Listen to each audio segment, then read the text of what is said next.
est une manière singulière de montrer et raconter l'Europe. Le docu-débat, c'est un documentaire suivi d'un débat pour prolonger la discussion.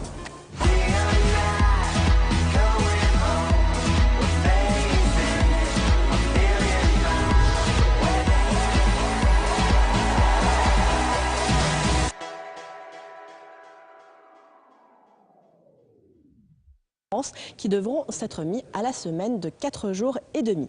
Cette réforme fait l'objet d'une contestation certaine à droite, mais elle a aussi fait l'objet de manifestations d'éducateurs ou encore d'enseignants de l'éducation nationale. Car si sur le fond de la réforme il y a un relatif consensus, eh bien il y a eu des problèmes d'organisation. La proposition de loi UMP de Jean-Claude Carle et Jean-Claude Gaudin a été examinée la semaine dernière en commission. Elle a été rejetée et à nouveau, hier soir, elle a été débattue en séance publique et rejetée par les sénateurs. C'est ce moment que nous vous proposons de revoir à présent. Le temps scolaire relève, nous en sommes d'accord, de l'État. S'il est assuré par un certain nombre de fonctionnaires de l'État et nous avons en responsabilité les programmes. Ce temps n'a absolument pas changé dans sa durée. Simplement, pour faire droit à beaucoup d'ailleurs d'arguments que vous avez vous-même développés, nous l'avons mieux réparti pour faire des journées plus courtes, plus de journées, donc une année plus allongée scolairement, et permettre de mieux lire, écrire et compter. Revenir en gros à ce que nous avions tous. C'est le mercredi matin ou le samedi matin. Je ne vois pas qu'il y ait là-dessus, je l'entends, de difficultés, et c'est d'abord le sens de cette réforme. Et puis, il y a ce qui a lieu après le temps scolaire. Après le temps scolaire, aujourd'hui, à 16h30, il y a des expérimentations, vous en avez parlé pour la Meurthe-et-Moselle, il y a déjà des gens qui sont organisés autrement, on peut prendre sur le mois de... Très bien. Mais l'après-temps scolaire relève de la libre administration des collectivités locales. Il y en a qui ont des accueils, il y en a qui font des activités, il y en a qui n'en font pas.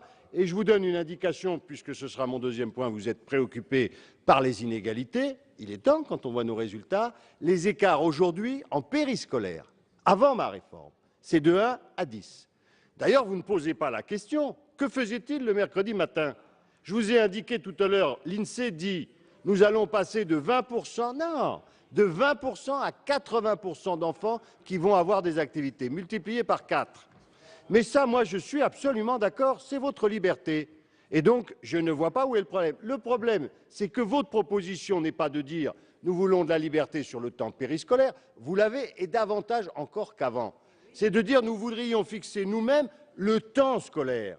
Et ça, alors, véritablement, c'est une rupture avec le principe républicain et constitutionnel. C'est ce qui est écrit dans votre loi. Et je dois dire que Xavier Bertrand avait fini par en convenir. Donc ça, c'est l'ordre du malentendu. Je ne comprends pas quelle est votre argumentation. Vous voulez de la liberté? Vous voulez ne pas faire d'activité scolaire? Vous voulez libérer les enfants à 15h15? Vous le pouvez. Et vous n'avez jamais eu autant de liberté pour le faire. Permettez à l'État de s'occuper de l'instruction publique, du lire, écrire, compter. Il faut des diplômes, il faut du temps. Je ne change pas ce temps, je le répartis mieux.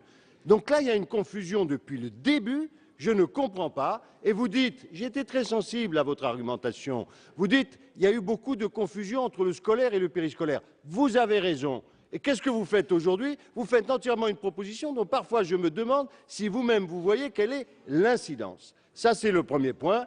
Le périscolaire, il n'y a aucun problème. Plus de liberté que jamais pour les collectivités locales, ce qui pour beaucoup pose souci. Mais personne ne va venir dire ou faire la moindre réflexion à une collectivité qui va choisir ce temps-là, choisir cette activité, ou choisir, comme aujourd'hui, de ne rien faire du tout. C'est leur responsabilité, et puis ils sont face à leurs administrés. La question qui est... Mais à 16h30 ou le mercredi matin, ça ne vous posait pas de question. Donc il y a le même temps scolaire assumé par l'État. Donc le reste, c'est cacher ce sein que je ne veux pas voir. Cacher ces inégalités que je ne voulais pas voir jusqu'à être le pays le plus inégalitaire de tous les pays de l'OCDE. Vous les voyez, les inégalités, vous y êtes confrontés et j'attends vos réponses. L'État s'occupe des siennes. Et puis voilà la deuxième question. C'est la question des inégalités. Et là, je vous réponds aussi. Il y a vraiment un malentendu sur cette affaire. D'abord, les inégalités scolaires, elles sont en même temps dans notre pays, personne ne peut le nier, des inégalités sociales. Et lorsqu'on donne du meilleur temps pour apprendre, on a un des instruments, pas le seul, il en faut d'autres, pour lutter contre ces inégalités sociales et scolaires, puisqu'elles sont corrélées. Ça, c'est l'État, c'est l'école le matin, c'est mieux lire, écrire, compter.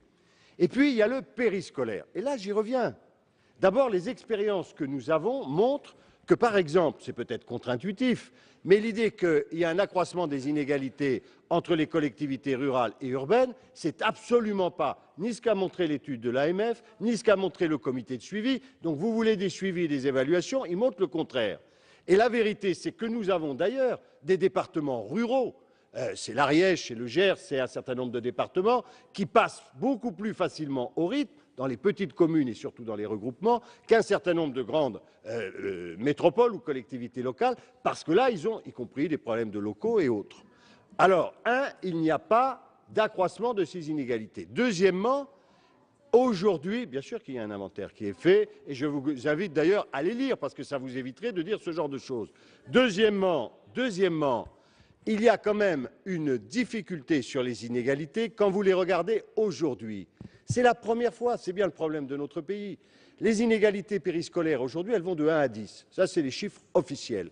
Il y a des communes, d'ailleurs, certains maires viennent me voir et me disent « Tu sais, tu me poses un vrai problème, moi, je ne faisais rien. » Et là, on sent bien qu'il y a une demande sociale qui est créée. Puis d'autres disent « Moi, ça ne me coûte même pas 150 €, ça me coûte 10 €, parce que j'avais déjà un plan éducatif local, parce que j'avais déjà mis en place. » Ces inégalités, elles existent et elles sont terribles dans notre pays. Notre réforme, elle ne les accroît pas. C'est la première fois que l'État va donner des moyens aux communes pour organiser du périscolaire, alors que l'État assume le même temps périscolaire, le même temps scolaire. Et donc, c'est la première fois qu'on va donner des moyens supplémentaires pour ce qui est après l'école. Mais on n'a pas fait que ça. On a modifié, je le rappelle, ce qui concerne les financements de la caisse d'allocation familiale. Et puisqu'on a fait de la péréquation DSU cible, DSR cible, on a donné plus aux communes qui ont le moins, et ça devrait quand même vous intéresser. Les communes les plus pauvres de France, ça aussi c'est un enseignement de l'année qui vient de s'écouler, puisque vous êtes pour des processus progressifs. Nous sommes les premiers à le faire dans l'histoire de l'école sur le temps scolaire, en 2 ans. Ça a toujours été fait brutalement. Mais cette année, que ce soit Mans dans l'Ozère, que ce soit Denain dans le Nord, les communes les plus pauvres de France, elles sont passées au nouveau rythme. Et qu'est-ce qu'elles disent? Et on le voit dans toutes les évaluations, c'est que nous avons des moyens, communes à potentiel fiscal très faible, de faire des activités périscolaires que nous n'avions pas les moyens de faire avant. Et il y a des communes très riches, même socialistes, qui ne sont pas passées en 2013. Ce n'est pas une question d'argent, c'est une question d'organisation. Il y a des questions réelles, les animateurs, les transitions, etc. Mais je voudrais finir là-dessus. L'intérêt des enfants, oui. Mais dans un décret, ça dépend des allocations de moyens que nous faisons. Vous savez, c'est comme l'État. Si vous pensez qu'il ne faut pas investir sur l'école, vous aurez le résultat que nous avons depuis des années. Si vous pensez que dans vos budgets, c'est une priorité, on le verra dans les années qui viennent. Et c'est bien là qu'il y a une difficulté. Mais je voudrais finir sur vraiment l'intérêt des élèves.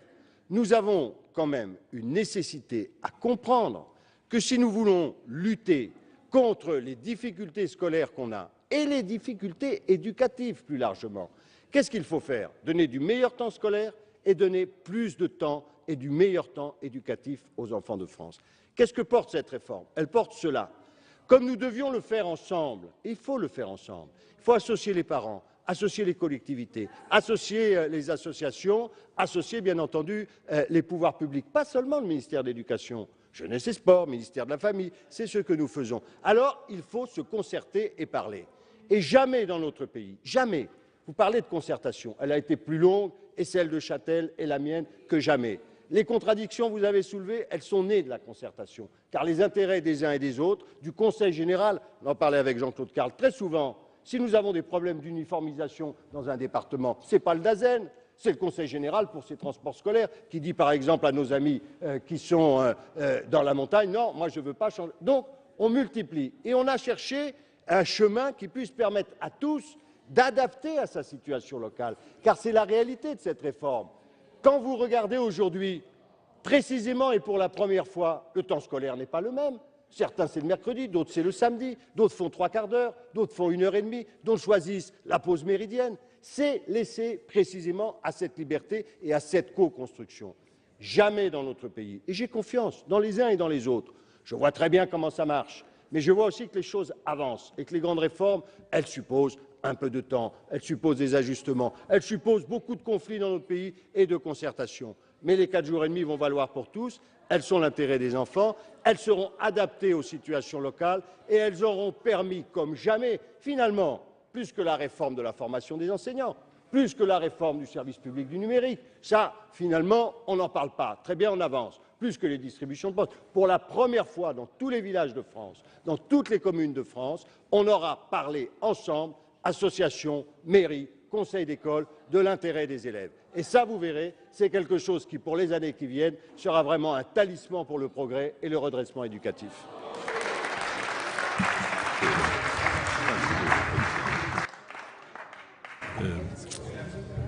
La discussion générale est close. La commission n'ayant pas élaboré de texte, nous passons à la discussion des articles et de la proposition de loi initiale. Sur l'article 1er, j'ai 8 demandes de parole. Et je commence par passer la parole à Madame Danielle Michel.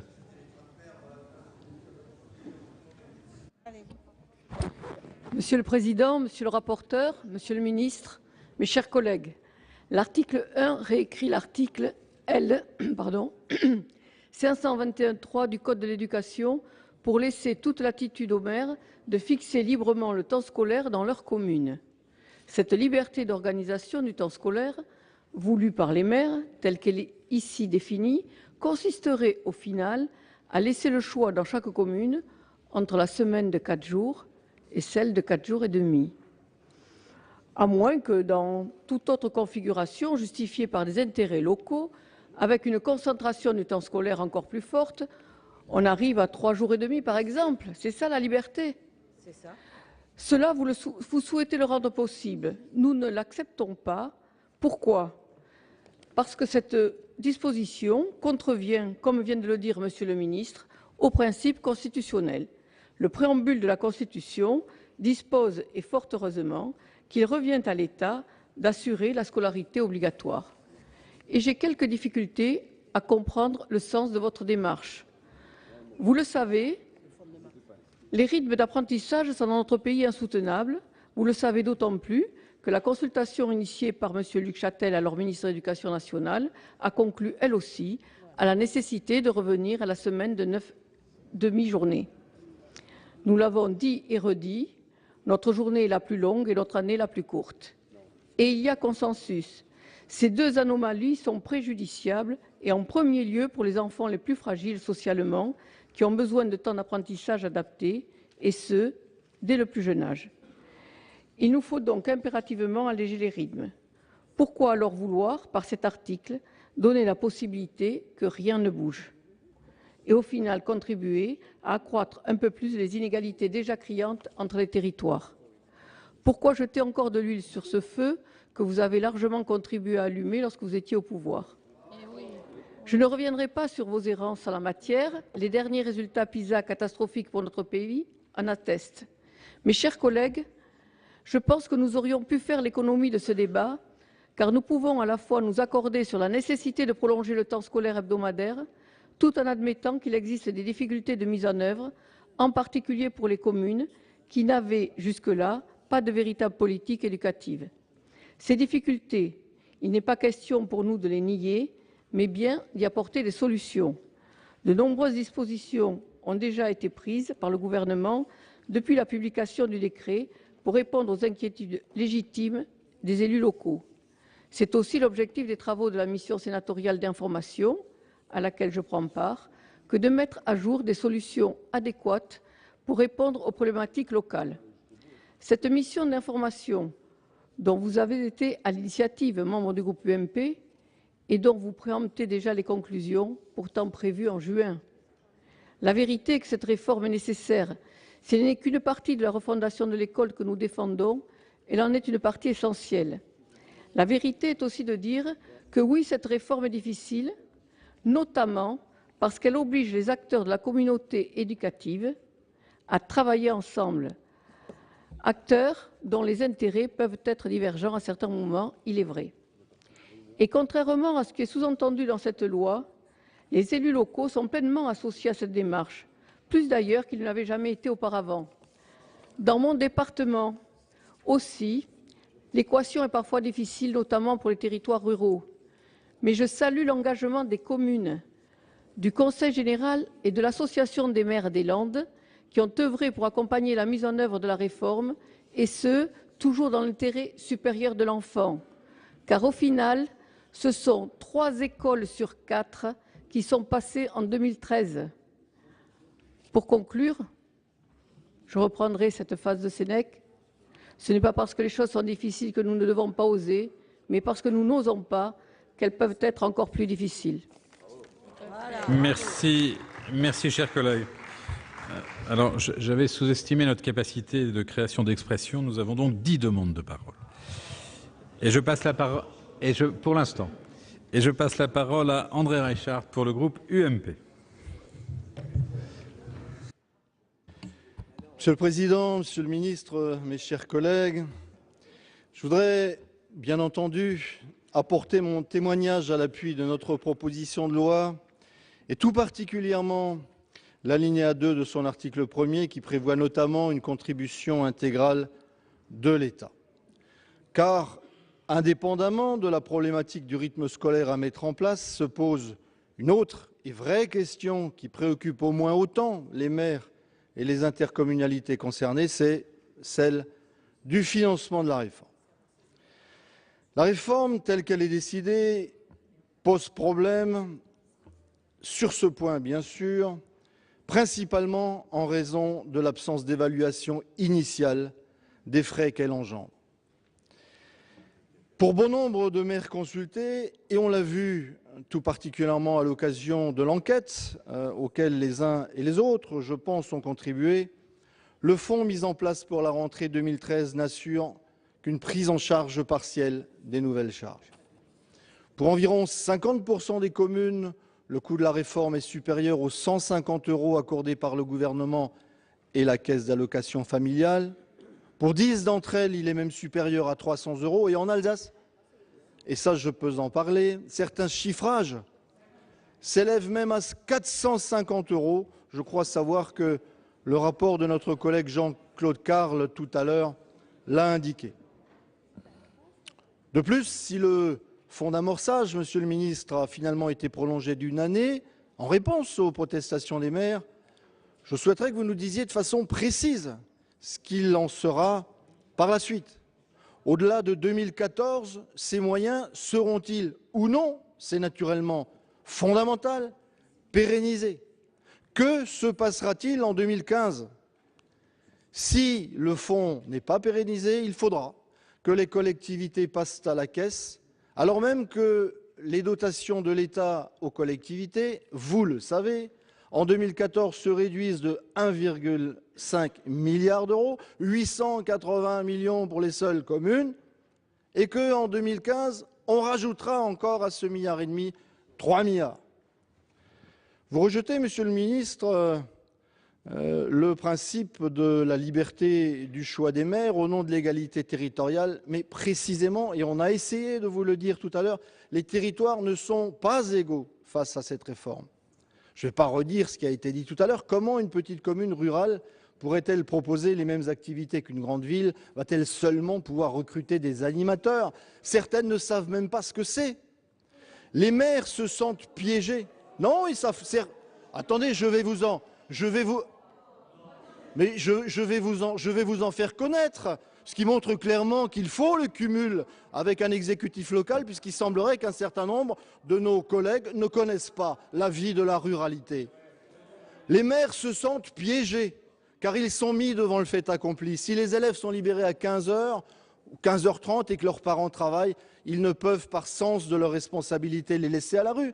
Ils vont donc assurer cet encadrement, même s'ils n'en ont aucune obligation et pas les moyens.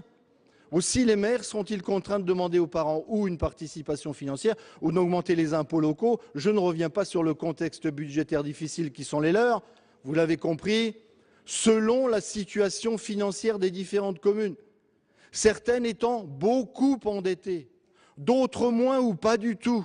Mais aucune, mes chers collègues, n'ayant prévu ces nouvelles dépenses de fonctionnement dans les prévisions de financement pluriannuel des projets d'investissement qu'elles ont engagés, aucune Celles-ci seront demain inégales devant la réforme et encore plus en difficulté les unes que les autres, qu'on ne nous raconte pas des histoires.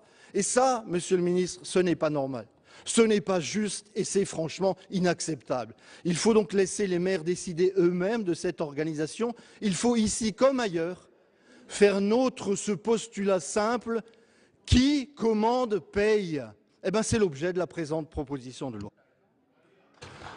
Merci, cher collègue. La parole est à Monsieur Hervé Maurey pour le groupe UDI-UC. Merci, Monsieur le Président, Monsieur le Ministre, mes chers collègues. J'ai écouté avec beaucoup d'attention tout à l'heure le ministre dans la discussion générale et j'ai été une fois de plus assez étonné parce qu'à l'écouter, tout est parfait, tout se passe bien, tout le monde est content, les élus sont ravis, les parents sont enchantés, les enfants s'épanouissent, tout est pour le mieux dans le meilleur des mondes. Et ce qui me frappe d'ailleurs, et c'est pas propre à vous, Monsieur le Ministre, c'est propre à ce gouvernement, c'est que quel que soit le sujet, les ministres sont contents d'eux, ils sont dans l'autosatisfaction, dans la suffisance la plus totale, et on a le sentiment que plus les échecs sont manifestes, plus les ministres sont autosatisfaits. Et donc, Monsieur le Ministre, je suis tenté de vous dire, sortez du déni, ouvrez les yeux. Quelle est la situation? Je crois que ça a été dit au cours de la discussion générale et chacun le voit bien dans son département. Quelle est la situation? Vous avez décidé, sans aucune concertation, quoi que vous disiez, ni avec les élus, ni avec les parents, ni avec les enseignants, d'une réforme tout seul, que vous avez imposée avec une brutalité extrême. Et aujourd'hui, vous n'avez pas, au terme de ce débat, ou plutôt après plus de 2 heures de ce débat, vous ne nous expliquez toujours pas comment les communes font pour financer cette réforme, qui coûte très cher. On a entendu des chiffres, 250, 300, voire plus par enfant, alors que les dotations diminuent en 2014, qu'on sait qu'en 2015, ce sera encore pire puisqu'elles vont encore baisser et que le fonds d'amorçage s'arrêtera. Qu'est-ce qui se passera? Comment feront les communes en 2014 et a fortiori en 2015? Tout ça, vous ne nous le dites toujours pas, malgré les débats qui se succèdent et qui nous conduisent à vous le demander. Vous ne nous dites toujours pas comment on fait pour organiser les rythmes scolaires dans une petite commune où il n'y a pas d'autres locaux que la salle de classe. Vous ne nous dites toujours pas comment on fait pour organiser les rythmes scolaires dans une petite commune pour trouver des animateurs 45 minutes par jour. Tout cela, vous ne nous le dites pas, mais on a encore quelques heures de débat. Peut-être qu'enfin, vous nous le direz. Depuis des mois maintenant, durant les débats, que ce soit le projet de loi de refondation de l'école, lors de questions au gouvernement, lors de questions orales, on vous pose ces questions, on n'a jamais de réponse. Dans nos départements, l'inquiétude se manifeste. Dans le département dont je suis élu, l'Assemblée générale des maires a adopté une motion qui a été adoptée à l'unanimité, moins 9 voix. Donc ce ne sont pas, comme vous le dites, que des maires de droite qui sont contre la réforme. Nous avons organisé une manifestation devant la préfecture. Il y avait 600 élus. Il n'y avait pas que des maires de droite. Les délibérations des conseils municipaux et des conseils communautaires se multiplient et ce ne sont pas, comme vous le dites, que des maires ou des conseillers communautaires de droite qui sont contre cette réforme. Donc, Monsieur le Ministre, je vous le demande, peut-être pour la dernière fois, sans doute pas, parce que je suis assez tenace et persévérant, écoutez enfin les élus.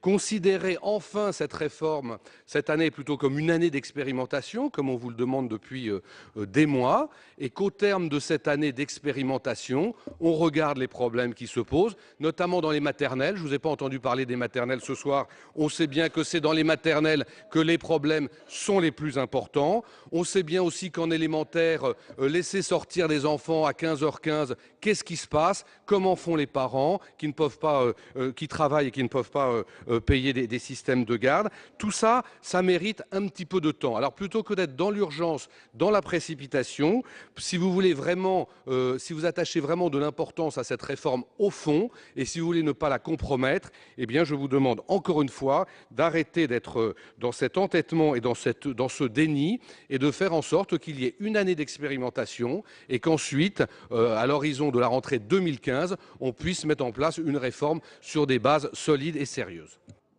Merci, cher collègue. La parole est à Monsieur Jean-Claude Lenoir pour le groupe UMP. Oui, merci, Monsieur le Président. Monsieur le Ministre, mes chers collègues, comme mon ami Hervé Maurey, j'ai trouvé que le début de votre propos, Monsieur le Ministre, était l'expression d'une grande satisfaction. Vous étiez effectivement très content et, compte tenu du climat qui régnait dans cet hémicycle, où l'intérêt de l'enfant nous a toujours rassemblés, nous vous avons écouté avec attention, jusqu'au moment où vous n'avez pas résisté à verser dans la polémique. J'étais, une fois de plus, pas étonné, c'est une habitude, Monsieur le Ministre, obligé de constater que vous ne pouvez pas tenir un discours relativement bref sans être un polémiste. Un élève, un enfant qui aurait écouté le ministre de l'Éducation nationale aurait été particulièrement édifié de voir comment vous traitiez ces questions-là et avec quelle, parfois suffisance, pardonnez-moi de le dire, vous avez exposé votre propos. Alors, Monsieur le Ministre, vous avez parlé de concertation. Vous avez dit que cette réforme avait été longuement discutée. Le moment est favorable à citer des proverbes chinois, puisque dans quelques jours, nous allons célébrer les 50 ans de la relation diplomatique entre la France et la Chine. Il y a un proverbe chinois qui est philosophique, cela va vous atteindre, Monsieur le Ministre, qui dit « L'homme honorable commence par pratiquer ce qu'il veut enseigner, ensuite il enseigne ». Parce que dans cette affaire, est-ce que vous voulez vous rappeler comment les choses se sont passées? Vous n'étiez pas encore installé rue de Grenelle. Je crois que la passation des pouvoirs était à 10 h le matin. Vous étiez sur un plateau de radio à 8 h et vous avez annoncé cette réforme au point, est-ce que je réveille des souvenirs douloureux, qu'il y a eu même un problème avec le Premier ministre qui vous a reproché d'annoncer une réforme qui n'avait pas encore été discutée par le Parlement. Et aujourd'hui, vous voudriez nous dire que cette réforme avait fait l'objet d'une concertation. C'est une jolie plaisanterie. Deuxième observation, Monsieur le Ministre. Comme d'autres parlementaires de l'opposition l'ont exprimé, moi-même, je n'étais pas favorable au passage à la semaine des 4 jours. Je trouvais que c'était une erreur. Bref, je l'ai dit à l'époque, nous l'avons dit un certain nombre, nous n'avons pas été écoutés. Mais à l'époque, Monsieur le Ministre, dois-je le rappeler, les 4 jours et demi étaient payés par qui? Par l'État. C'est l'Éducation nationale qui assumait pleinement les 4 jours et demi. Or, aujourd'hui, vous êtes en train de nous expliquer que cette réforme est excellente, évidemment pour les finances de l'État, puisque vous continuez de supporter 4 jours et que la demi-journée supplémentaire est à la charge des collectivités. Et vous avez même, Monsieur le Ministre, été jusqu'à avancer ce qui est particulièrement choquant, que les communes, que les maires pouvaient abandonner les enfants dès 3 h 30 s'ils le voulaient. Est-ce que vous pensez que des maires sont suffisamment responsables pour prendre une telle initiative? Enfin, troisième observation, Monsieur le Ministre. Dans le monde rural, où nous avons pleinement conscience de nos responsabilités, nous les assumons complètement, je dois quand même vous rappeler que nous avons les plus grandes difficultés à trouver des animateurs qui pourront, par séquence de 45 minutes, de 40 minutes, de 55 minutes, s'occuper des élèves, et en plus, à un moment de la journée qui n'est pas forcément le plus facile pour ces animateurs. Tout cela nous conduit aujourd'hui, Monsieur le Ministre, à une grande colère de la part des maires, de beaucoup d'enseignants, de beaucoup de parents, et finalement, vous auriez dû, Monsieur le Ministre, mettre en pratique ce que vous aviez annoncé au début lorsque vous êtes arrivé rue de Grenelle, car vous aviez dit que cette réforme ferait l'objet d'une loi. Et c'est un décret, une décision purement administrative qui a fait que vous avez remis en cause les rythmes scolaires sans aucune préoccupation par rapport à ce que nous pouvions ressentir, connaître et par rapport à ce que nous pouvions apporter, car sur cette réforme, vous auriez pu compter sur le concours de beaucoup.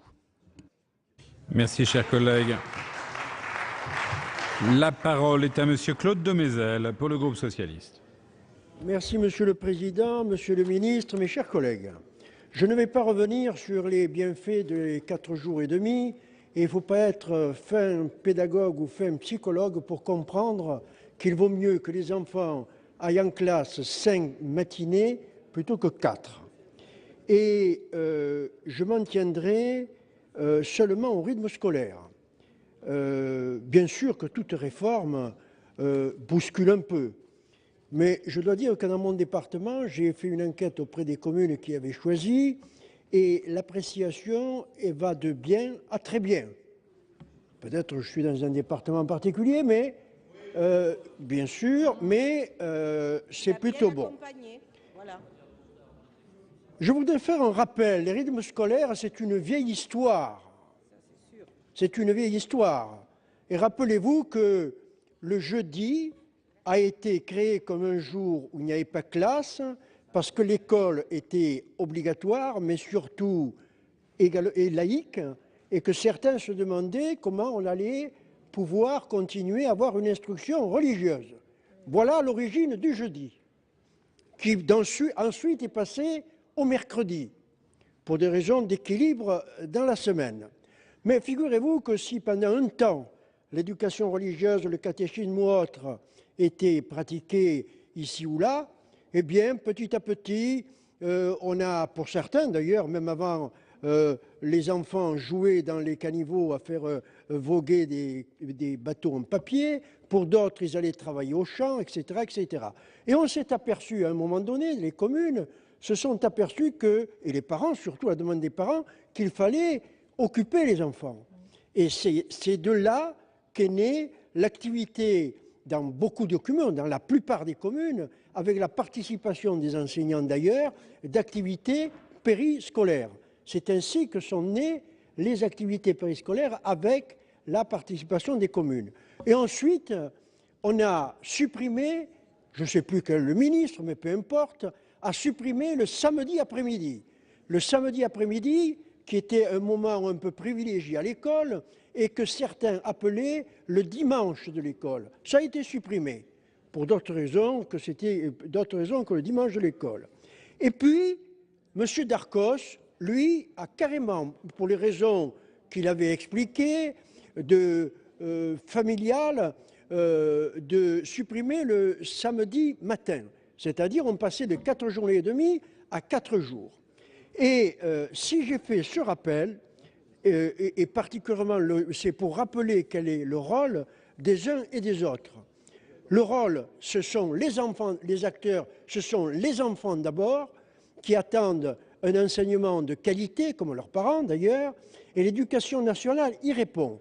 Et l'éducation nationale, c'est son rôle, encadre les rythmes scolaires. Les autres partenaires sont les parents, et les parents ont la charge des enfants lorsque ils sont remis, l'école les remet à disposition, je veux dire, ils sont rendus aux familles. Et les parents qui sont libres, il faut le rappeler, qui sont libres de choisir ce que deviennent leurs enfants à la sortie de l'école. Ils peuvent aller en activité périscolaire ou revenir à la maison, c'est de leur liberté. Et enfin, le quatrième partenaire, ce sont les communes qui, les collectivités territoriales, ont toute liberté d'organiser ou de ne pas organiser des activités périscolaires et ont toute liberté pour organiser, pour faire payer ces activités ou ne pas les faire payer. Vous savez, je voudrais également dire qu'on traite quelquefois la garderie d'une manière péjorative. Vous savez, moi je vous renvoie au poème de Prévert, page d'écriture, 2 et 2 font 4, 4 et 4, etc.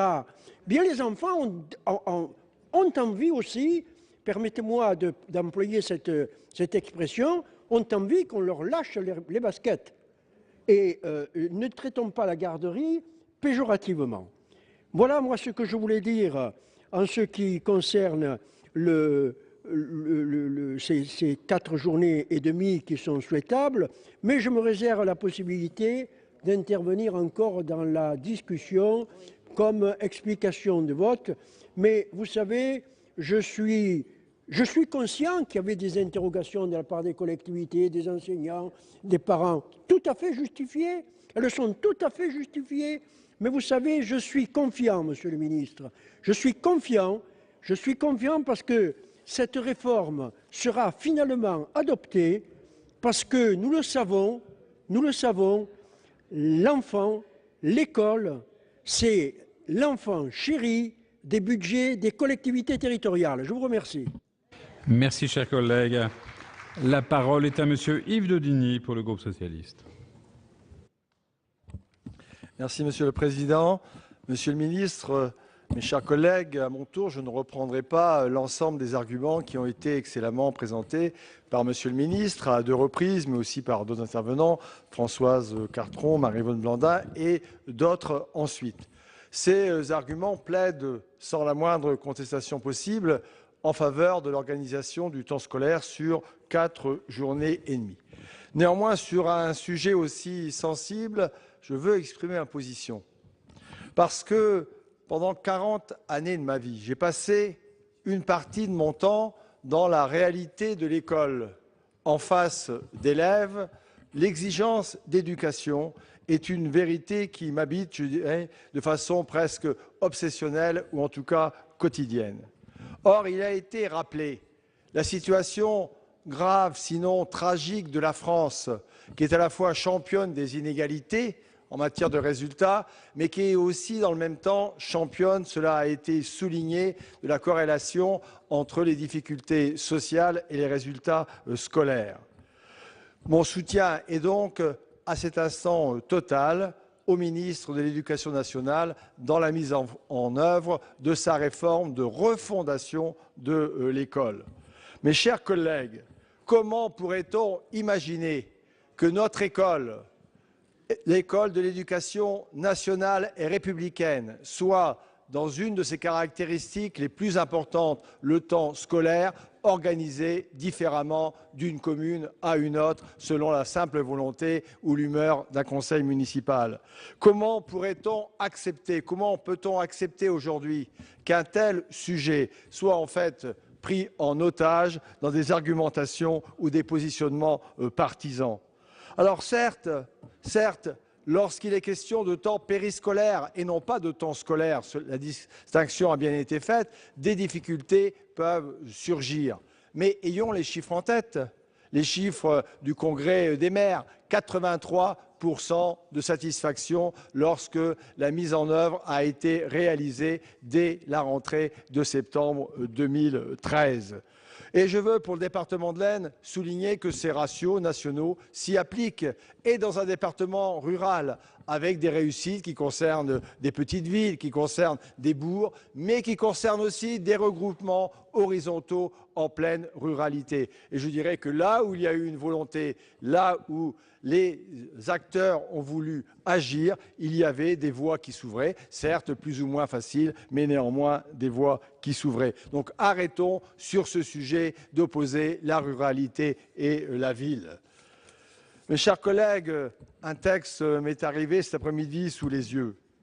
L'homme ou la femme politique, disait Léon Blum, c'était en février 1937, mais c'est encore très vrai, doit s'efforcer, je cite, de dominer par la pensée l'ensemble d'une situation, d'en confronter, d'en rapprocher les différentes données et aussi, en quelque mesure, de projeter ces données de la situation présente sur l'avenir.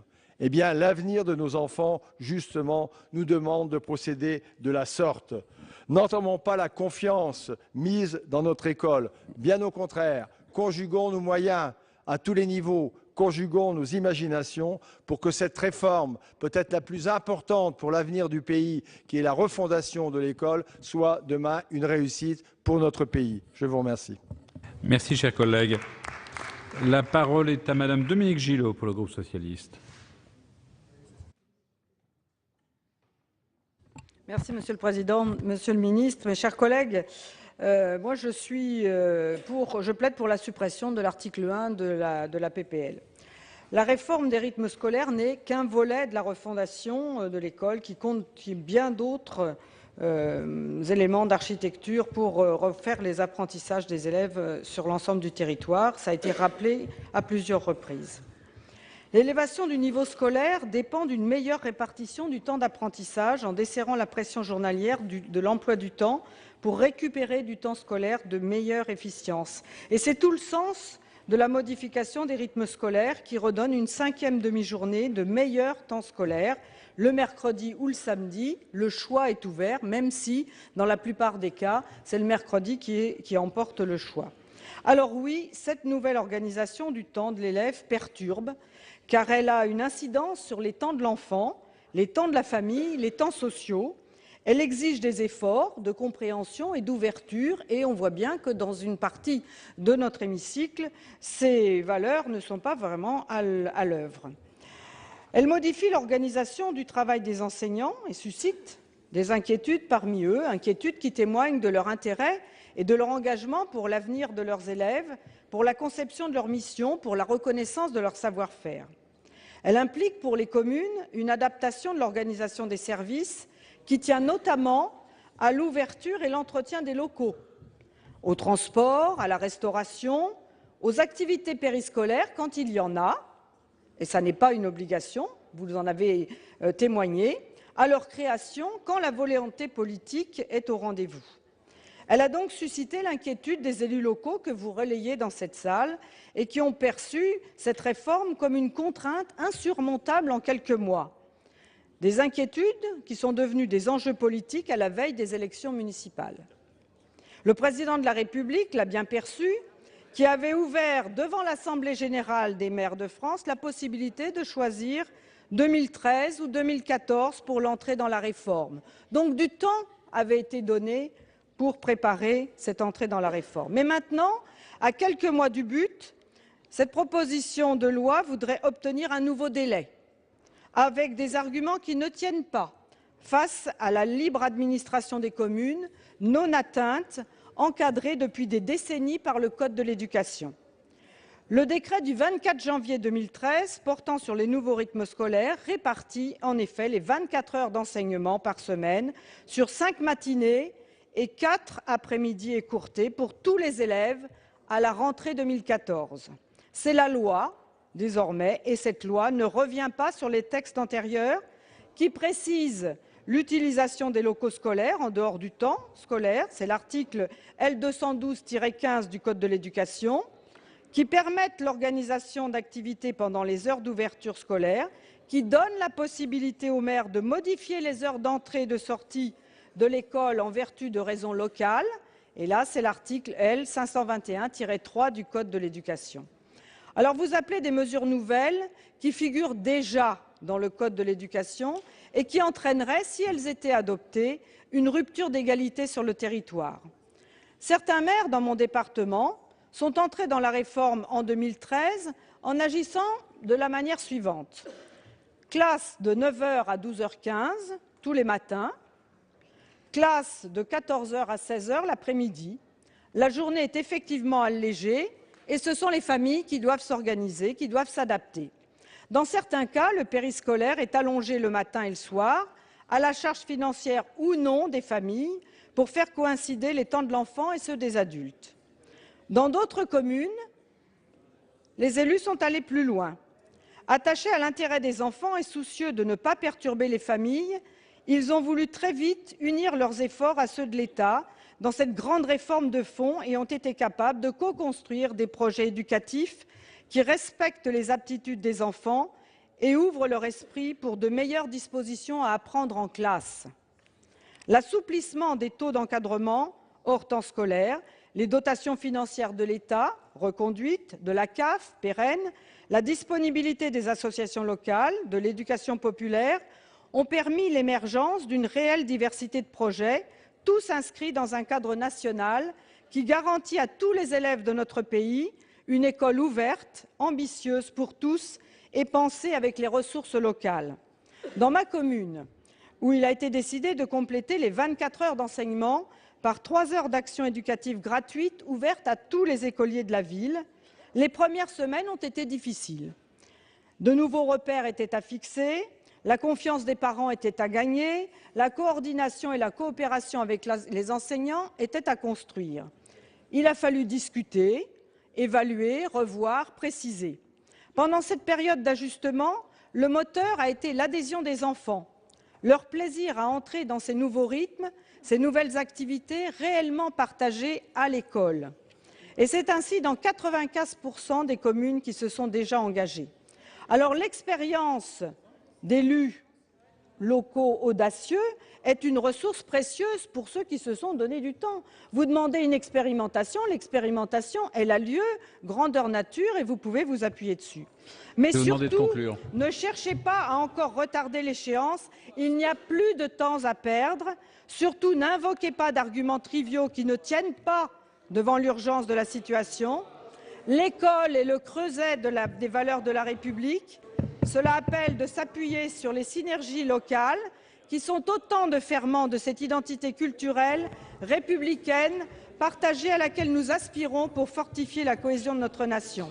Je vais vous demander de conclure, chers collègues. J'ai terminé. Ne remettez pas en cause le service public de l'éducation sur l'ensemble du territoire. Faisons plutôt grandir la confiance. Merci. La parole est à Monsieur Bruno Retailleau pour le groupe UMP. Monsieur le Président, Monsieur le Ministre, Mesdames, Messieurs, mes chers collègues. Monsieur le Ministre, je vous ai écouté il y a quelques instants. À la tribune, vous avez cédé, je trouve, à une facilité politicienne en imputant à l'opposition d'aujourd'hui l'un dégringolade dans le classement PISA. Très franchement, est-ce que aujourd'hui, bien sûr, on doit considérer ces résultats comme un échec, mais c'est l'échec de la France et c'est l'échec, permettez-moi de vous le dire, de majorités successives. Personne en dehors de cet hémicycle pourrait croire l'un ou l'autre désigner un responsable justement de la défaillance d'une majorité ou d'une opposition. Permettez-moi de vous le dire. Monsieur le ministre, personne ici ne veut remettre en cause votre bonne volonté. Personne ici, je le crois, ne souhaite remettre en cause votre objectif dont vous dites que vous cherchez le bien supérieur de l'enfant. Personne. Ce que nous voulons simplement dire, ce sont les difficultés que cette réforme rencontre. Et votre attitude est une attitude complètement fermée. Vous ne comprenez pas ces difficultés. Et d'ailleurs, vous utilisiez tout à l'heure un terme dans la conclusion de votre intervention. Vous avez dit ce sera le talisman de tous les progrès. Le talisman, vous savez ce que c'est? Oui, talisman, vous l'avez bien dit. C'est un objet dont on part de vertu magique. Il n'y a rien de magique, justement. Il y a une réalité qui s'impose. Et il n'y a aucun fautif. Les maires, ce ne sont pas des dangereux séditieux. Sous influence de l'UMP, vous prêtez à l'UMP plus d'influence qu'elle n'a, Monsieur le ministre, permettez-moi de vous le dire. Et vous voudriez rejeter la faute aux départements, conseils généraux, conseils désormais départementaux.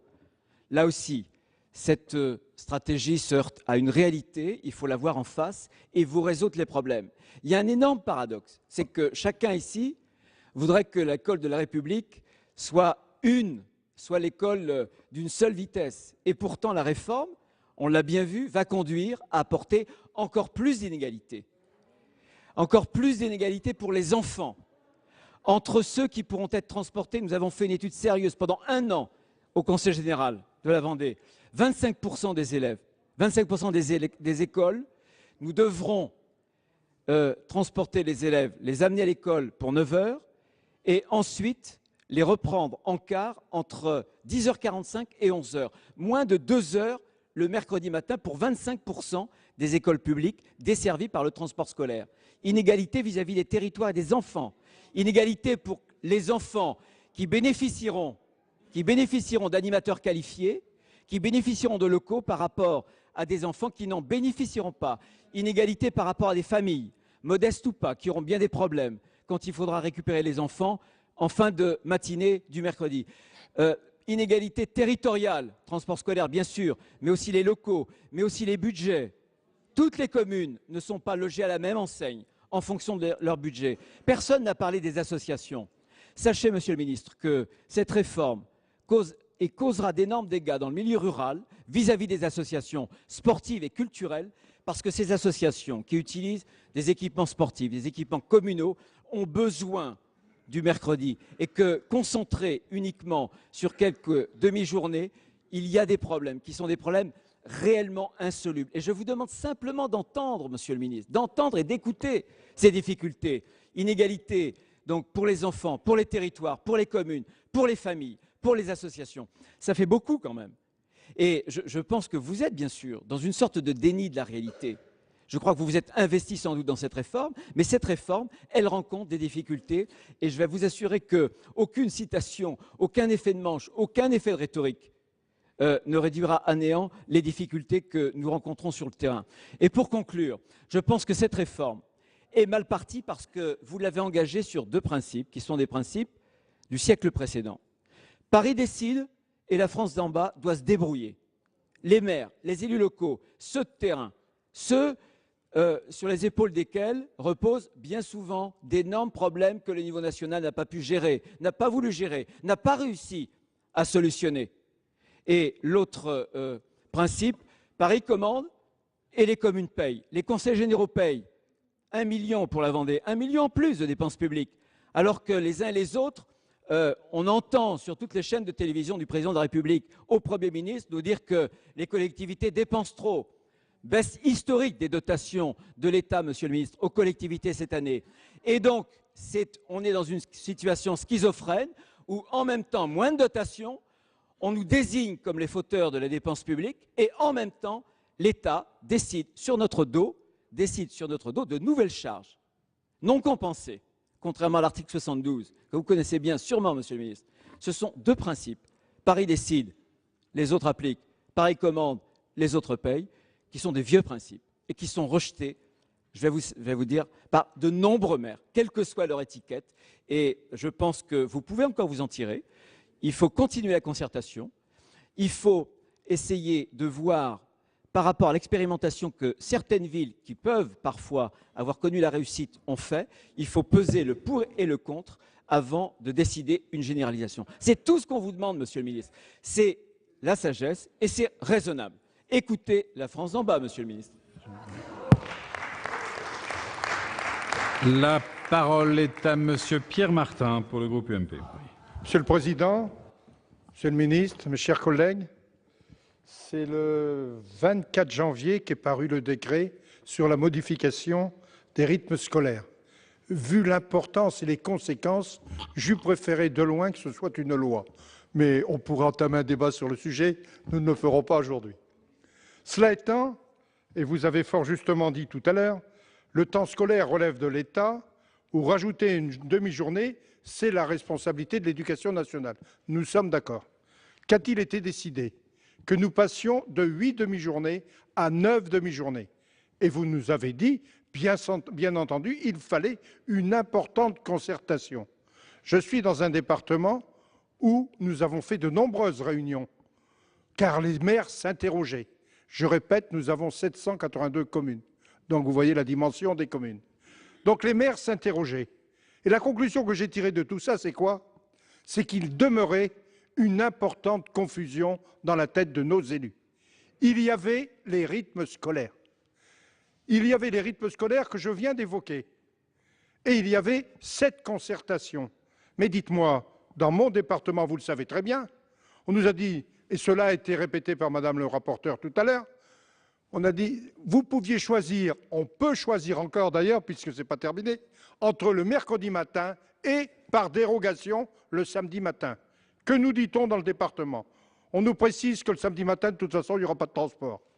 Les inspecteurs départementaux, quand ils sont contactés, après que la concertation ait eu lieu, c'est-à-dire que les gens se soient prononcés, parents d'élèves, enseignants, élus, et certains ont décidé que ce serait le samedi matin. Réponse de l'inspection départementale, niet, ça ne peut être que le mercredi. Donc, Monsieur le Ministre, si nous sommes des gens sérieux, et vous l'êtes, je l'espère, il faut renvoyer une note pour préciser que ça ne peut être que le mercredi matin. Sinon, il y a un problème. Deuxième point, c'est le périscolaire. J'ai eu cette chance, en 1995, d'avoir créé ça chez moi. Il y avait à l'époque un ministre qui s'appelait M. Derobien, qui a fait ça chez lui.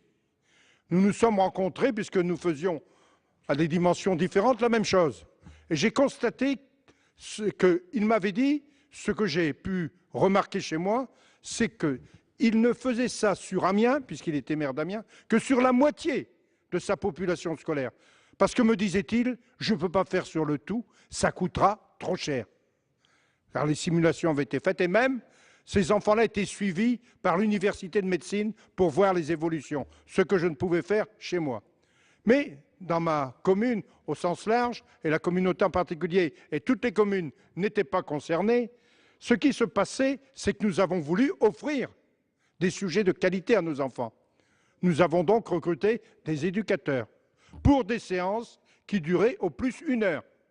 Or, ces éducateurs, nous ne les possédons pas dans notre milieu rural. Ils venaient de la ville. Et au bout de 3 semaines, ils m'ont demandé rendez-vous en me disant « Nous venons de la ville, nous sommes prêts à continuer, mais il faut ajouter des frais de transport pour nos déplacements, car nous ne pourrons pas continuer. » J'ai constaté que ça coûtait cher. C'est vrai, ça coûtait même très cher. Et nous l'avons fait parce que nous étions site pilote et que nous étions bien aidés. Sinon, nous n'aurions pas pu continuer également. Et ce qui s'est produit, c'est qu'en 2008, je n'ai plus assumé la présidence de la communauté. Immédiatement, la communauté a voté contre en disant « ça coûte trop cher ». Or, je dois préciser que c'est quelque chose qui m'intéressait énormément parce que je pense que c'était souhaitable pour nos enfants. Ils découvraient quelque chose. D'ailleurs, je vais vous donner une petite anecdote. Nous avions fait une réunion pour informer tous les parents avec les enfants de ce que nous allions faire. Nous avons démarré la première semaine avec 50% des enfants. Aux vacances de la Toussaint, nous étions à 100%. Mais c'était assez rigolo, si je puis dire, parce que certains parents n'envoyaient pas leurs enfants avec un certificat médical parce qu'ils ne pouvaient pas faire de sport, ou ils ne pouvaient pas faire ceci, pas faire cela. Quand ces enfants reviennent, vous prenez certaines précautions. Vous dites aux parents « Ah, mais je ne peux pas prendre des enfants, vu le certificat. » Alors, je dois vous dire que c'est assez amusant quand vous avez ces problèmes à régler. Mais ça allait dans le bon sens. Et je maintiens aujourd'hui que c'est quelque chose de pas mal. Mais c'est le coût. Et le coût, c'est très important. Et comment allons-nous faire? Or, Monsieur le ministre, on parle souvent d'une expression que je n'aime pas beaucoup, je pense qu'on pourrait dire autrement, l'égalité des chances. Bon, l'égalité des chances, je pense plutôt à la réussite de nos enfants et à offrir à chacun sa chance, car chacun doit avoir une chance. Et c'est à ce niveau qu'il faut prendre le problème. Or, Monsieur le ministre, à travers ce que vous nous avez exposé, vous pensez aussi à la réussite de nos enfants. Et vous pensez aussi qu'ils soient ruraux, qu'ils soient urbains, il faut absolument leur offrir les mêmes possibilités, peut-être avec une diversité suivant les territoires, mais il faut leur offrir. Et n'est-ce pas le devoir de l'éducation nationale? N'est-ce pas le devoir de l'éducation nationale? Car vous savez pertinemment, pour avoir été dans ce département, que les conditions financières dans les différentes communes ne sont pas toutes les mêmes, si j'ose dire. Alors, il y a quelque chose à faire. Car Chers collègues, je vais vous demander de conclure. On ne peut pas voir les uns manger du pain bis, comme on dit chez nous, et les autres manger des croissants. Il faut tous qu'ils soient à la même table. Et pour leur réussite, je pense, Monsieur le ministre, qu'il faut que vous vous engagiez à respecter cette égalité des chances. La parole est à Monsieur Jacques-Bernard Magnier, pour le groupe socialiste. Monsieur le Président, Monsieur le Ministre, mes chers collègues, Monsieur le rapporteur, la généralisation de la semaine de 4 jours, imposée sans concertation par décret du 15 mai 2008, sous l'autorité de messieurs Darcos, Fillon, Sarkozy, avait été contestée à l'époque, vous vous en souvenez. Vous-même, vous la dénonciez dans votre rapport pour avis sur la mission enseignement scolaire du projet de loi de finances pour 2010. Je vous cite, vous disiez « Il convient de remarquer que ce choix conduit à un resserrement important du temps scolaire. 144 jours sont consacrés par an à l'école contre 185 en moyenne dans les pays de l'Union européenne. Les semaines scolaires sont donc très chargées pour les élèves français. » Citant les témoignages des inspections générales, les représentants de parents d'élèves, vous stigmatisiez alors la fatigue des enfants, les difficultés d'organisation horaire de l'aide personnalisée. Vous écriviez aussi « La semaine de 4 jours semble surcharger les emplois du temps et perturber la rénovation pédagogique. Les établissements qui ont obtenu l'ouverture du mercredi matin ont sans doute un fonctionnement plus fluide. » Et enfin, Vous souteniez la suppression du samedi matin qui étalait trop le temps d'instruction tout en souhaitant que l'organisation du temps scolaire, tant sur la semaine que sur l'année, respecte les rythmes biologiques de l'enfant. Mais nous sommes d'accord, monsieur le rapporteur, nous sommes d'accord. Le décret du 24 janvier 2013 répond parfaitement à vos critiques de l'époque. En modifiant les rythmes scolaires, en revenant à la semaine de 4 jours et demi, suite à une longue réflexion des psychopédagogues, ainsi qu'avec des concertations avec les partenaires de l'école, avec les enseignants, le ministre Vincent Peillon a exactement répondu à votre attente exprimée à cette tribune en 2009. Alors, pourquoi soutenez-vous cette proposition de loi qui dit le contraire de ce que vous défendiez il y a 4 ans? Serait-ce l'envie de relancer un débat à proximité des échéances électorales municipales? Et pourtant, vous savez comme moi que tout ce que vous avez donné comme argument pour défendre cette proposition de loi a déjà été dit au Congrès des maires de France et que des réponses ont été apportées par le ministre, que la vague de contestation que vous attendiez n'a jamais existé, ni chez les maires, ni chez les parents d'élèves, ni chez les enseignants. Pourtant, M. Copé et l'UMP ont tout tenté pour essayer d'enflammer le pays sur cette question des rythmes scolaires, jusqu'à lancer une pétition pour pousser les maires à ne pas appliquer la loi. Combien de signataires, monsieur le rapporteur? On ne le saura jamais, car ce fut un échec total. Je connais beaucoup de maires, et pas tous de ma sensibilité politique, qui se sont offusqués de cette manœuvre dilatoire et de cet appel à la désobéissance à la loi républicaine. Cette tentative ayant échoué, votre proposition de loi cherche à rouvrir un faux débat qui ne fait plus recette dans nos communes où les maires ont bien saisi l'intérêt du changement, de l'efficacité pédagogique que cela représente et de la richesse éducative dont bénéficient désormais les élèves de leurs écoles. Contrairement à ce que vous affirmez, nous ne pensons pas que les maires souhaitent disposer de la prétendue liberté de décider, sous les pressions diverses et les spécificités locales de l'organisation du temps scolaire, et permettant aux écoles de fonctionner à la carte, 4 jours et demi, avec le mercredi, avec le samedi, pourquoi pas 5 jours ou 6 jours, ou d'autres variantes encore. On créerait une disparité ingérable, un désordre indescriptible dans un paysage scolaire qui a plutôt besoin d'être apaisé pour atteindre enfin toute son efficacité. Plus grave, cette bataille politique que vous menez avec l'énergie du désespoir pour une cause que vous savez perdue et à laquelle vous ne croyez même pas. On l'a bien compris en rappelant vos diverses interventions passées, cette bataille cache une remise en cause plus large, celle de l'école républicaine. Celle-là même qui est contenue dans les propositions de l'UMP pour l'éducation nationale publiées en septembre dernier. La proposition numéro 23 explique, je cite, « La plus grande autonomie des établissements scolaires associée à une plus grande liberté de choix des établissements scolaires accordée aux parents doit engendrer un nouveau mode de fonctionnement des établissements par un mode de subvention attaché non plus à chaque établissement, mais désormais à chaque élève. La subvention accordée à chaque établissement est en fonction du nombre d'élèves accueillis. » C'est le système du chèque scolaire qui est parfaitement inégalitaire et que la droite, et parfois même au-delà de la droite, propose depuis des années. Et la proposition 26, elle demande, je le cite, que le recrutement des enseignants se fasse désormais via des entretiens avec les chefs d'établissement, sur le modèle de ce qui se passe dans les établissements privés. Pour organiser l'école publique, vous nous proposez donc le privé pour modèle. Ça ne nous surprend pas, M. Carle. Vous êtes familier de ce penchant, monsieur le rapporteur. Ainsi, les établissements seraient traités comme des entreprises, avec des chefs qui gèrent et recrutent en patrons tout-puissants, en même temps que l'on municipaliserait les écoles. On le voit bien, cette proposition de loi remet gravement en cause les fondements de l'école républicaine. Nous la combattrons. La parole est à Monsieur Vincent Delahaye pour le groupe UDI-UC.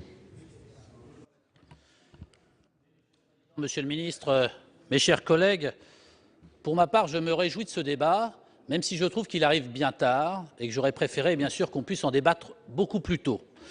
Sur le fond, je crois que tout le monde est d'accord pour rechercher l'intérêt de l'enfant. On se désole des classements nationaux, des classements internationaux qui sont très défavorables à la France en la matière. Et quand on fait des comparaisons internationales, on s'aperçoit, et je crois que tout le monde en est d'accord, ça vient d'être dit, que les semaines sont trop chargées et que les vacances sont très longues en France. Donc, la vraie réforme sur le fond, ça aurait été de réduire les vacances et non pas de les augmenter comme vous l'avez fait avec la Toussaint, d'avoir le courage de réduire les vacances de 3 semaines et d'alléger les semaines de travail pour les enfants. Malheureusement, ce n'est pas le choix que vous avez fait. Vous avez fait le choix, finalement, de maintenir le temps scolaire identique sur la semaine, donc la même charge pour les enfants, et laisser aux communes le soin, avec les parents et les enseignants, de s'organiser pour voir comment ils comblaient les trous. Et vous avez choisi sur la forme le décret qui était bien pratique. Ça évitait effectivement le débat ici au Sénat et à l'Assemblée nationale. Et en plus, ça évitait une compensation financière de la part de l'État. On a bien compris qu'il y avait un intérêt aussi financier à plutôt charger les communes des résultats de cette réforme. Et sur la méthode aussi, Monsieur le ministre, je ne comprends toujours pas pourquoi on ne fait pas d'abord de l'expérimentation, ensuite un bilan et ensuite une généralisation. Ça me paraîtrait la logique absolue. Là, on est parti dans un système où on a voulu généraliser dès le départ. On s'est aperçu que finalement, il n'y avait que 17% des communes qui sont parties. Toutes les autres ont utilisé la possibilité de reporter. Et ensuite, on ne se donne pas le temps de faire un bilan.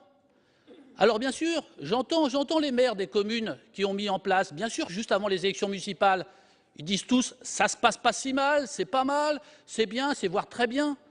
Et quand on interroge, parce que moi j'en ai aussi autour de chez moi qui font comme ça, et quand on interroge les enseignants et les parents, on n'a pas tout à fait le même son de cloche. Mais si, c'est tout à fait vrai, alors là je regrette, je suis élu local, je connais les communes voisines et je connais les parents et les enseignants des communes voisines. Et on n'a pas le même écho.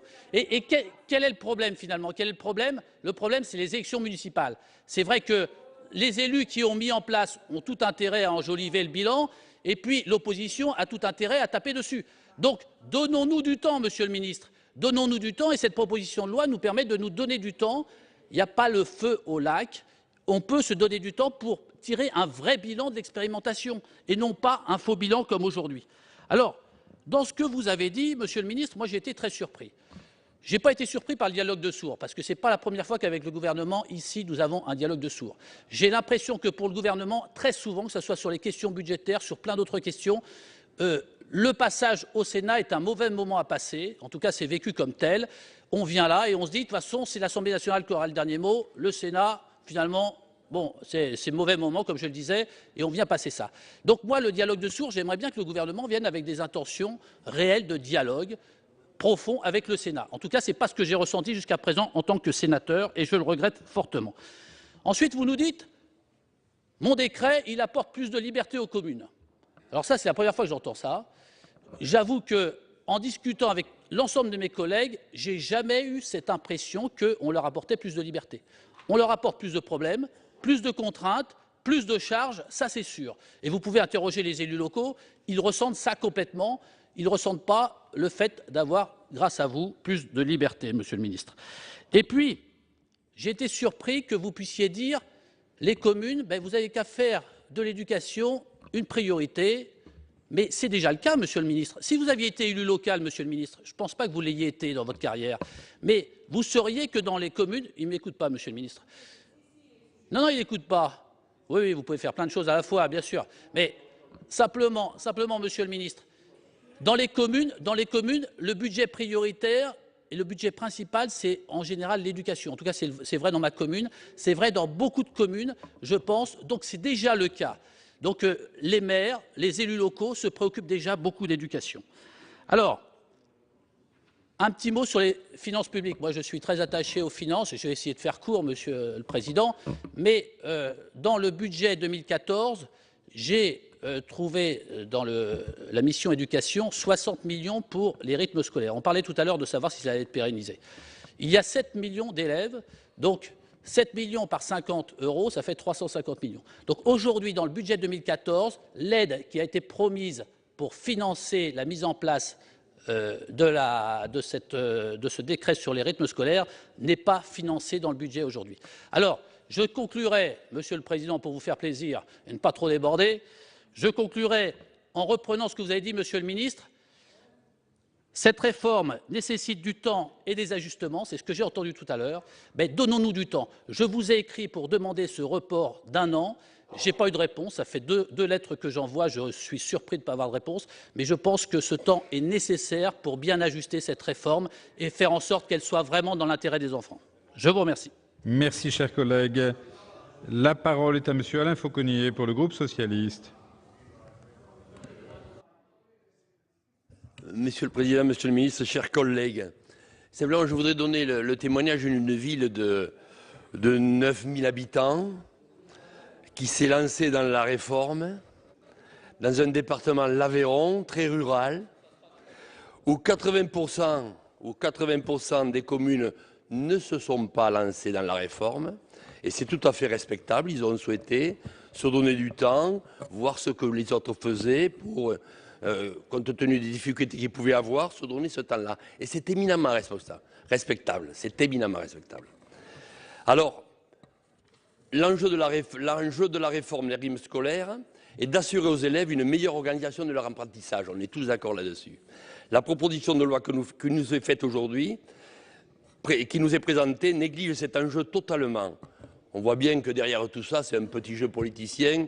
Bon, à une autre époque, on pourrait dire que peut-être on aurait un peu fait de cette façon-là. Mais sur l'éducation, je ne crois pas. Je ne crois pas. Simplement, ce qui ne peut pas être acceptable, très sincèrement, quand vous vous drapez des grands défenseurs de la ruralité, de grâce, non. Ah non, vraiment pas vous. Pas vous. Moi, je vais vous dire, dans mon département, dans le département de l'Aveyron, 1800 enfants de plus. 1800 enfants de plus. 100 postes supprimés. 100 postes supprimés. De 2002 à 2001. Ça, c'est, je veux dire, c'est la réalité. Vous pouvez dire ce que vous voudrez, c'est la réalité. Alors, de grâce, je pense que mettons le débat à un autre niveau que celui-là. C'est la réalité. Et je pense même, monsieur, je sais pas, mon cher collègue, je ne sais pas dans quel département vous êtes, mais je suis à peu près certain que si on regarde votre département, je ne sais pas si la démographie scolaire a augmenté, mais je suis sûr, par contre, sûr que vous avez eu des suppressions de postes. Donc, ne vous drapez pas des grands défenseurs de la ruralité. Le deuxième point que je voulais vous développer, c'est, bon, nous avons, nous, mis en place cette réforme. Elle a demandé du travail, elle a demandé une large concertation aujourd'hui, et j'ai chez moi 16 classes primaires, j'ai 2 écoles maternelles qui se sont lancées à cette réforme. Cette réforme aujourd'hui, les enfants, quasiment tous les jours, font des activités, de la sculpture, de la peinture, des reportages en partenariat avec les médias locaux, de la couture, de la danse, du sport, l'éducation à l'environnement. C'est une occasion aussi où les générations, les bénévolats, les citoyens des associations se mélangent. Et c'est, je crois, aussi, il n'y a pas que les enfants qui sont heureux, il y a les personnes qui s'occupent de ces enfants. Et ça me semble aussi quelque chose de très important par rapport à ce qu'a souhaité le ministre. Alors l'opposition nous propose d'inscrire dans la loi une inégalité de traitement dans l'éducation. C'est inacceptable. Alors, moi, je voudrais simplement vous dire, par rapport au débat sur les histoires où on s'est lancé là-dedans et puis finalement, on trafique les chiffres. En décembre, dans ma ville, nous avons fait une enquête à tous les parents. Donc, en gros, 400 au total. On a eu 80% de réponses. 80% de réponses. Sur ces 80% de réponses, en gros, 85 à 90% des parents se disaient satisfaits de ce qui se passait, avec une enquête très précise sur la position des parents, la position des enfants. On a fait la même enquête en direction des personnes qui s'occupaient de ces enfants, que ce soit des associations, que ce soit des éducateurs, que ce soit les employés municipaux. 95% se sont dit satisfaits de ce qui se passait. Alors, je crois, arrêtons de présenter cette réforme comme une espèce d'apocalypse où tout va mal, où tout va se finir dans une situation invraisemblable. Ce n'est pas possible. La réalité, elle n'est pas du tout là. Donc, simplement, moi, j'invite mes collègues de l'opposition à retrouver, je pense, le chemin de l'intérêt des enfants, en cessant cette guérilla politicienne qui ne trompe personne. On voit bien qu'est-ce qui est derrière tout ça.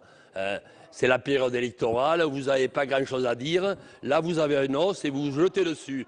Donc, de grâce, moi, je vous donne le témoignage d'un endroit, d'une ville rurale, très rurale, où tout se passe bien.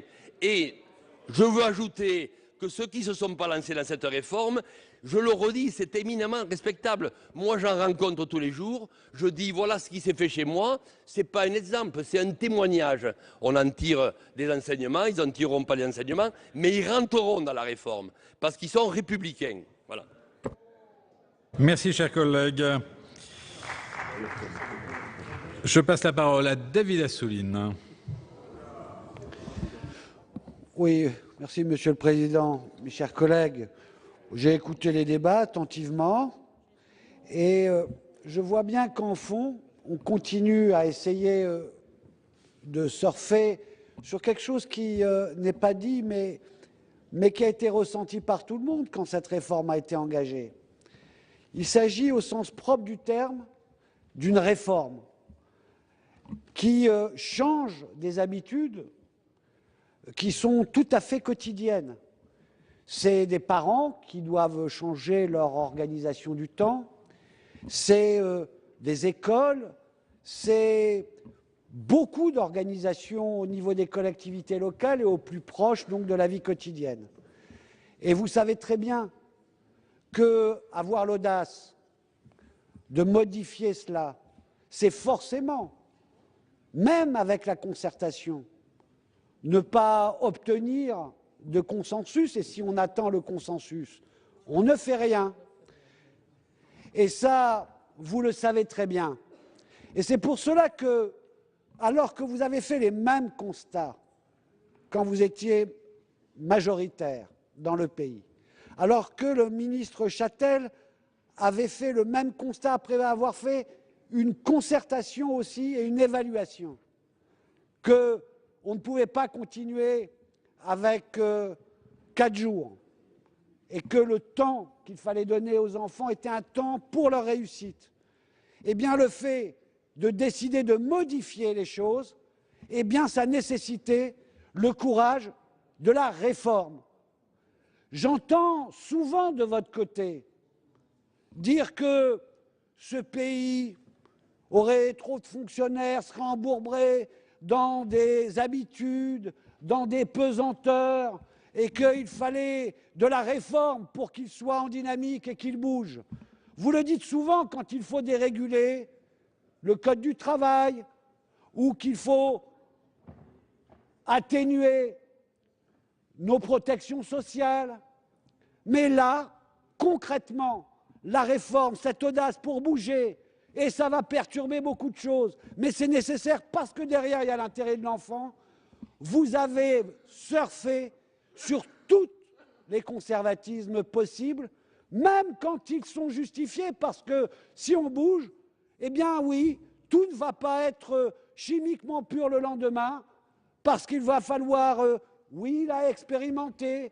Là, oui, ça ne va pas marcher, il faudra modifier. Là, il faudra changer même de braquet. Mais en tous les cas, il fallait bouger et le ministre l'a proposé. Et on voit, et c'est ça l'expérimentation, que ceux qui ont décidé de commencer dès 2013, eh bien, quand une enquête est faite par l'association des maires sur eux, ils ne pouvaient pas le faire sur les autres, eh bien, la satisfaction est quasi totale. Et ça devrait être quelque chose qui modifie vos préventions. C'était normal d'en avoir. Vous en avez eu. C'était normal comme opposition que vous en ayez même plus que les autres. Mais à partir du moment où il y a cette expérimentation à une échelle nationale qui a concerné des grandes villes comme des petites villes, comme des villages, sur l'ensemble du territoire, cet échantillon, certes de 20%, est un échantillon qui vaut 1000 sondages. Et vous n'en tenez pas compte, vous continuez. Vous ne tenez pas compte que malgré le fait que même dans des milieux de gauche, on n'a pas voulu bouger, on a préféré regarder la difficulté que ça procurait. Vous vous êtes dit on va fédérer tout ça, tout ce qui ne veut pas bouger, tout ce qui a peur, tout ce qui ne veut pas affronter des difficultés. Et il y aura un grand mouvement qu'on utilisera politiquement parce qu'il y a des municipales derrière. Eh bien, tout cela n'est pas au rendez-vous. Nous débattons dans cet hémicycle de ce projet de loi dans une sérénité totale dans le pays sur cette question. Et d'ailleurs, sur les municipales, vous ne parlez plus de ça. Vous ne parlez plus de ça. Vous savez, je ne vous ai pas interrompu, vous pouvez continuer. Mais moi, je sais de quoi je parle et je ne vous insulte pas et je ne vous interromps pas. Bien, donc laissez-moi continuer et respecter la parole ici. Parce que vous savez que je parle de ce que l'on a vécu. Aujourd'hui, les municipales, les campagnes politiques pour agiter, etc., se font sur d'autres choses. Vous avez trouvé la fiscalité, la sécurité. On pourra parler de tout ça. Mais sur cette question-là, où vous avez voulu allumer une mèche, embraser le pays, faire des pétitions, c'est un échec. Et au lieu de vous dire, à ce moment-là de la discussion, que peut-être que vous vous êtes trompé et qu'il faudrait rentrer sur le débat réel qui est posé et sur lequel nous sommes d'accord, qui est les rythmes scolaires. On ne peut pas continuer avec ces rythmes-là. Il faut plus de temps pour l'enfant, qu'à l'inverse de ce qui se passait avant. Il n'y a pas 1 heure en moins de temps scolaire assumé par l'État, mais tout le périscolaire, l'État aide. Et vous avez, et on a la liberté de l'adapter. Mais, et je finis par... Je vais vous demander de conclure, chers collègues. En réalité, cette loi, on pourrait discuter de toutes ces choses concrètes, puisqu'il y a une mission pour ajuster.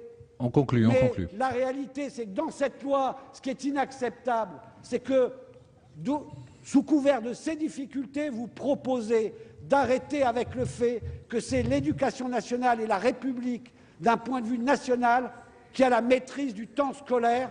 Et c'est votre projet politique libéral pour l'école que vous refourguez à travers les difficultés, de la mise en place d'une réforme. Merci. Voilà. La parole est à Françoise Cartron. Oui, donc moi je vais revenir sur des arguments qui ont été avancés par certains par rapport à cet article 1er. Et en particulier, vous dites qu'il faut donner du temps parce que finalement, cette réforme, elle surgit comme ça et on n'y a pas assez réfléchi. Alors moi, je vais vous rappeler un petit peu du passé. L'aménagement du temps scolaire, ça ne date pas d'aujourd'hui. Ça date déjà en 1985 jusqu'en 1998. Il y a eu toute une série de contrats d'aménagement du temps de l'enfant. Tous ceux qui étaient déjà élus locaux ont pu les mettre en place dans ces circulaires. Et puis ensuite, il y a eu un certain nombre de rapports.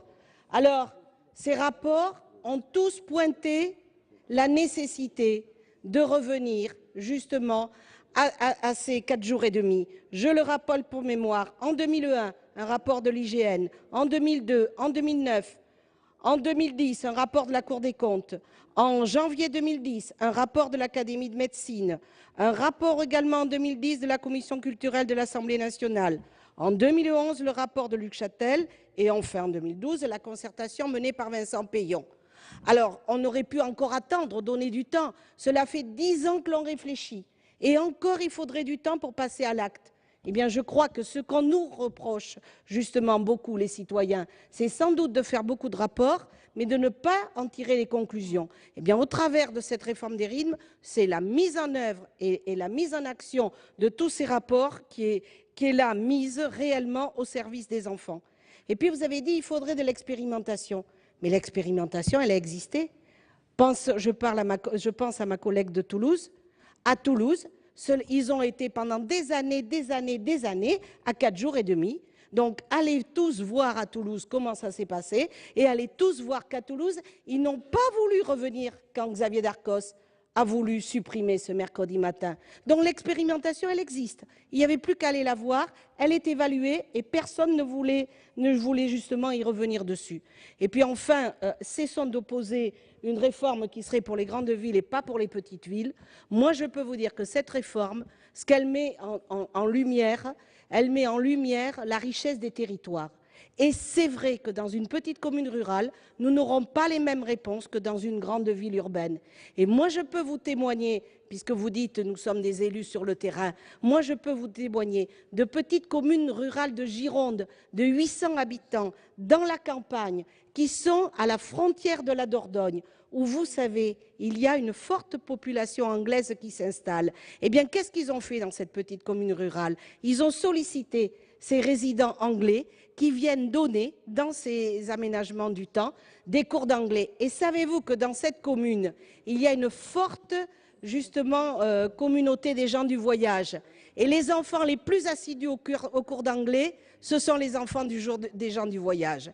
Eh bien, moi, je vous dis que quand on réussit cela, et je fais la transition, eh bien, quand on réussit cela, cela veut dire qu'on ouvre des perspectives aux enfants, des perspectives qu'ils n'auraient jamais eues. C'est ça l'enjeu de cette réforme des rythmes, c'est ça l'enjeu des richesses territoriales qui doivent donner l'identité à ces rythmes, parce que bien évidemment, il ne faut pas un modèle unique. Tout le monde ne va pas se mettre à faire danse ou je ne sais, percussion. Tout le monde doit regarder quel territoire il vit, prendre les richesses de ce territoire et inventer justement des propositions pour tous les enfants. C'est tout le défi, c'est l'intelligence territoriale qui doit se mettre en action. Merci, chers collègues. Et pour finir, Marie-Françoise Gaouillet. Ah, pardon.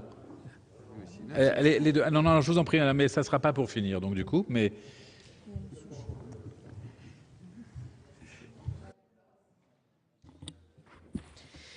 Oui, Monsieur le Président, Monsieur le Ministre, je tenais à prendre la parole parce que j'ai entendu beaucoup de choses qui m'ont quelque peu interpellée, comme s'il y avait une méconnaissance du texte. Je suis maire de la commune 2 et en ce titre-là, on a souhaité, avec les élus, partir sur l'idée de cette réforme et ça a donc été mis en place dès la rentrée 2013. Oui, il a fallu consulter et beaucoup consulter. Oui, il a fallu un gros travail de mise en œuvre. Bien entendu, et il a fallu demander à la communauté de communes de participer, c'est-à-dire qu'elle a payé tous les BAFA pour que chacun puisse être en capacité à être devant les enfants, y compris les retraités, puisque un certain nombre de retraités ont fait des propositions tout à fait intéressantes par rapport à la connaissance de leur métier. Oui, les animateurs des centres de loisirs y exercent en complément du périscolaire du midi, puisque nous avons de la cantine sur 2 services. Ils ont donc ajouté à leur temps de travail du périscolaire de maternelle et donc du périscolaire d'élémentaire. Et avec le travail en centre de loisirs, ce sont des gens qui aujourd'hui ont un vrai statut et ils ont droit à leurs droits sociaux. Oui, nos animateurs sportifs interviennent dans les clubs et ainsi la rémunération complète de l'animateur sportif a été trouvée. Oui, les techniciens communaux, et je voudrais le dire ici, habilités grâce à ce texte à intervenir entre autres en tant qu'ATSEM, ils peuvent pratiquer devant les enfants et ainsi ils voient leur statut reconnu autrement que pour seulement faire du ménage dans les locaux. En résumé, chacun des intervenants se trouve avec une structure juridique et aujourd'hui, je peux vous dire le plaisir de rencontrer ces familles et ces enfants qui s'y retrouvent. Aujourd'hui, 75% à minima participent à ces temps de périscolaire et le plus souvent, nous tournons autour de 85%. Et on voit des enfants qui ne participaient pas à des activités enfin en faire. Donc, ça nous semble énorme et pour autant, en matière d'organisation, il nous a fallu trouver par jour 60 adultes pour être devant les enfants. Donc, Monsieur le Ministre, ça faisait grosso modo 10 ans que nos enfants attendaient des évolutions dans l'école et je pense bien sincèrement qu'il est maintenant, grâce à ça, nous avons donc pu leur amener des évolutions qui leur permettront de s'inscrire dans l'avenir. Aussi, Monsieur le Ministre, si vous le voulez bien, je vous invite à venir dans notre commune pour voir ce qu'on a pu faire à notre échelle. Et nous en sommes ravis. Merci, chers collègues. La parole est à Monsieur Jacques Chiron. Oui, Monsieur le Président, Monsieur le Ministre. Dans le cadre de la mission commune d'information sur les rythmes scolaires, mise en place donc par le Sénat, j'ai fait le choix d'aller à la rencontre des communes de mon département, l'Isère, qui ont mis en place la réforme dès cette rentrée 2013. Alors c'est vrai, elles ne sont pas majoritaires, elles sont minoritaires. Mais j'ai rencontré des petites communes de quelques centaines d'habitants, j'ai rencontré des communes moyennes, en passant par des syndicats intercommunaux. Ces rencontres m'ont permis de constater l'adhésion de ces communes qui se sont impliquées aux objectifs poursuivis par cette réforme, et cela, quelle que soit leur tendance politique. Comme toute réforme récente, et vous l'avez dit, Monsieur le ministre, des ajustements sont encore nécessaires pour adapter les organisations. Mais tous les acteurs que j'ai rencontrés m'ont confirmé les bénéfices de cette réforme sur les rythmes et les apprentissages des enfants au sens large du terme. Tout d'abord, ils m'ont dit constater une diversité sociale forte dans les enfants fréquentant les activités périscolaires. Cela démontre, si besoin était, que l'objectif de permettre l'accès de tous les enfants à des activités favorisant l'inclusion sociale et donnant les mêmes chances à tous de trouver la place qui lui convient dans la société, cela fonctionne. Concernant ensuite les rythmes de l'enfant, si certains constatent une fatigue des enfants, nombreux élus, parents, directeurs d'école m'indiquent qu'elle n'est pas plus importante que d'habitude à cette période de l'année. Cette fatigue, nous le savons aussi tous, est souvent due à l'organisation familiale et non pas à l'école. Certains enseignants m'interrogent, Monsieur le ministre, sur les programmes. Et je leur indique que votre ministère est déjà engagé dans ce chantier, tant pour le primaire que pour la maternelle.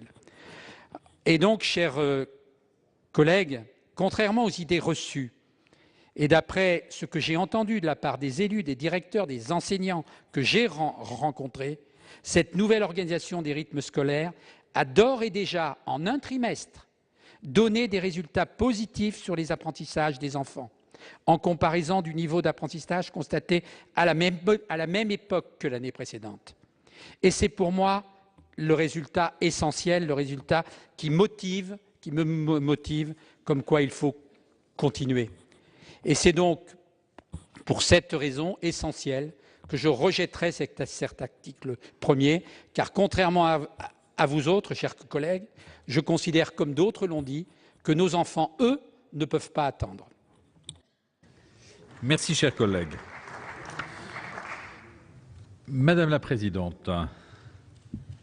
Monsieur le Président, si vous n'avez plus d'inscrits, je peux quand même féliciter les auteurs de la loi. Ils ont réussi à provoquer un débat très riche. Et que ce soit sur les bancs de l'opposition ou de la majorité, les expertises d'usage sont toutes bienvenues. Nous savons les problèmes de locaux, nous savons les besoins de dialogue entre les enseignants et les animateurs extérieurs. Nous aurions pu d'ailleurs avoir aux côtés de Monsieur le ministre et de Madame la ministre, Madame Fourneron sur l'éducation populaire. Et je vais vous dire pourquoi moi, présidente de la commission, mais au nom de la majorité, je ne suivrai pas cette proposition de loi. Tout simplement parce que je pense que l'exhaustivité de son application sera un champ d'excellence pour résoudre ces problèmes, pour nouer ces dialogues, comme des étudiants qui voient arriver l'heure de l'examen et qui se mettent à réviser avec intensité et énergie. Et ça sera une très belle occasion pour que tous les mouvements d'éducation populaire trouvent leur expression par les emplois qui seront créés sur tous les territoires, qu'ils soient ruraux ou urbains. C'est pourquoi, avec tout cet espoir, je ne vous suivrai pas dans votre proposition de loi. Merci Madame la Présidente. J'ai encore une demande de parole. Je passe la parole à Jacques Legendre. Monsieur le ministre, Monsieur le Président, mes chers collègues, je n'avais pas l'intention d'intervenir ce soir, mais j'ai l'impression que notre débat, à la fin, devenait un peu étrange. Des témoignages d'un côté de l'assistance nous disant uniformément que tout allait bien, des témoignages de l'autre côté de ces bancs ne disant pas que tout allait mal, mais mettant en avant un certain nombre de difficultés rencontrées et dont nous avons été les uns et les autres les témoins. Je dirais tant mieux qu'il y ait débat, enfin, dans cet hémicycle. Parce qu'enfin, ce problème des rythmes scolaires, il est important et il est tellement important qu'il relevait d'abord d'un débat au Parlement. Avant la décision, Monsieur le ministre, très sincèrement, je crois que depuis le départ, l'erreur aura été, sur un sujet comme celui-là, de passer par le décret, alors qu'il existait une large majorité sur tous les bancs ici, pour dire qu'il fallait en revenir à la semaine de 4 jours et demi et voir ensemble quels étaient les problèmes d'application pratique que cela représentait. C'est dommage de s'être privé de cette possibilité d'un travail, pour une fois concerté, entre l'exécutif, le ministère et l'ensemble du Parlement. Je crois que nous aurions été bien fondés à procéder ainsi. Alors, la proposition de loi, elle a pu en surprendre quelques-uns, puisqu'une mission d'information avait été mise en place par ailleurs. Mais je crois que cette mission d'information, son rapporteur ayant souhaité que nous procédions à de très nombreuses auditions, ne peut pas rendre ses résultats avant le mois de mai. Et on voit bien que les éléments dont sont saisis les maires actuellement, les décisions qu'ils doivent prendre, eh bien, ils devront les prendre bien avant que nous ayons connaissance des résultats de cette mission. Alors, il fallait bien effectivement agir dans l'urgence et faire en sorte qu'enfin, Monsieur le Ministre, vous puissiez, avec le Sénat, et ça aurait été bien que ça soit avec les deux chambres du Parlement, débattre de cette politique de la réforme des rythmes scolaires, question qui méritait d'être posée, qui devait être posée, mais dans laquelle, très sincèrement, je crois que vous avez voulu avancer beaucoup trop vite. Alors, nous avons présenté cette proposition de loi. Certains membres du groupe socialiste en commission ce matin auraient souhaité estimer qu'il n'y avait pas lieu de débattre. Je crois qu'on voit bien qu'il y a lieu de débattre. Maintenant, vous voulez supprimer l'article 1, qui est l'article essentiel, c'est-à-dire donner un terme total à ce débat. Moi, je crois qu'il faudra de toute façon, Monsieur le ministre, que vous tiriez les conséquences des témoignages qui ont été apportés par les uns et par les autres. Tout ne va pas bien dans l'application de tout ça. Il y a toute une série de problèmes que nous vous rapportons en bonne foi. Et quand on dit que ce texte pose des problèmes, on ne cherche pas à attenter aux valeurs de la République ou à l'école de la République. Ça, ce sont vraiment des prises de parole qui sont, je le crois, excessives. Les uns et les autres, nous voulons la meilleure éducation pour les enfants de ce pays. Nous sommes attachés à l'égalité des chances et à l'égalité des territoires. Nous vous apportons aujourd'hui beaucoup de mise en garde sur les problèmes qui sont rencontrés. Monsieur le ministre, écoutez-nous, quelle que soit la parole qui vienne d'un banc ou de l'autre. Nous sommes tous ici engagés pour que les enfants de France aient tous les mêmes chances. La qualité de l'éducation, voilà ce qui nous mobilise. Le reste, vraiment, ça n'est pas ici le lieu d'en débattre. Merci, chers collègues. Alors, nous arrivons à l'amendement numéro 2 et il est présenté par Monsieur Magnier. Monsieur le Président, Monsieur le Ministre, mes chers collègues, très rapidement, puisque l'heure avance, le débat, contrairement à ce que j'ai entendu, a bien eu lieu, largement, plus qu'on aurait pu imaginer qu'il se déroule dans cette soirée. Nous aurions pu, c'était un droit, opposer une question, une motion qui interromprait le débat, empêcherait d'aller plus loin. Nous ne l'avons pas fait. On n'y a même pas pensé d'ailleurs, enfin, pas trop. Et nous avons tenu effectivement à ce que ce débat puisse avoir lieu sur cet article 1. Maintenant, après ce que nous avons entendu, cela nous conforte dans la pensée que nous avions à l'origine, c'est-à-dire que cet article 1 ne convient pas, cette proposition de loi ne convient pas. Donc nous proposons cet amendement de suppression, Monsieur le Président. Merci, chers collègues. Monsieur le rapporteur, quel est l'avis de la commission ? Merci, Monsieur le Président, Monsieur le Ministre, mes chers collègues. La Commission a donné un avis favorable à cet amendement. Mais vous comprendrez qu'à titre personnel, j'ai un avis totalement opposé puisqu'il s'agit purement et simplement de supprimer l'article 1 qui est le cœur même de la proposition. Alors, Monsieur le Président, si vous le permettez, je ne reprendrai pas la parole. Je voudrais simplement, au terme de ce débat, ou quasiment au terme de ce débat, faire quelques remarques. La première, c'est à mon tour, comme l'a fait Madame la Présidente, de me réjouir de la forte participation de nos collègues à ce débat. Je crois que c'est la première fois qu'une proposition de loi émanant d'une niche parlementaire un recueil autant de monde. Et je m'en réjouis, car vous savez, il fut un temps, qui est un peu lointain, où nous avons discuté du budget de l'éducation nationale un dimanche après-midi, et nous étions 4. Et je me réjouis donc que les problèmes d'éducation passionnent, et ce débat a été passionné. C'est normal, puisqu'il s'agit, à mon sens, du premier investissement que la nation puisse donner à nos jeunes. Là, je crois que là aussi, nous sommes tous d'accord, car ça conditionne la cohésion sociale de la nation. Vous l'avez d'ailleurs dit, monsieur le ministre. Vous savez, pour moi, l'école, elle n'est ni de droite ni de gauche, elle appartient à la nation tout entière.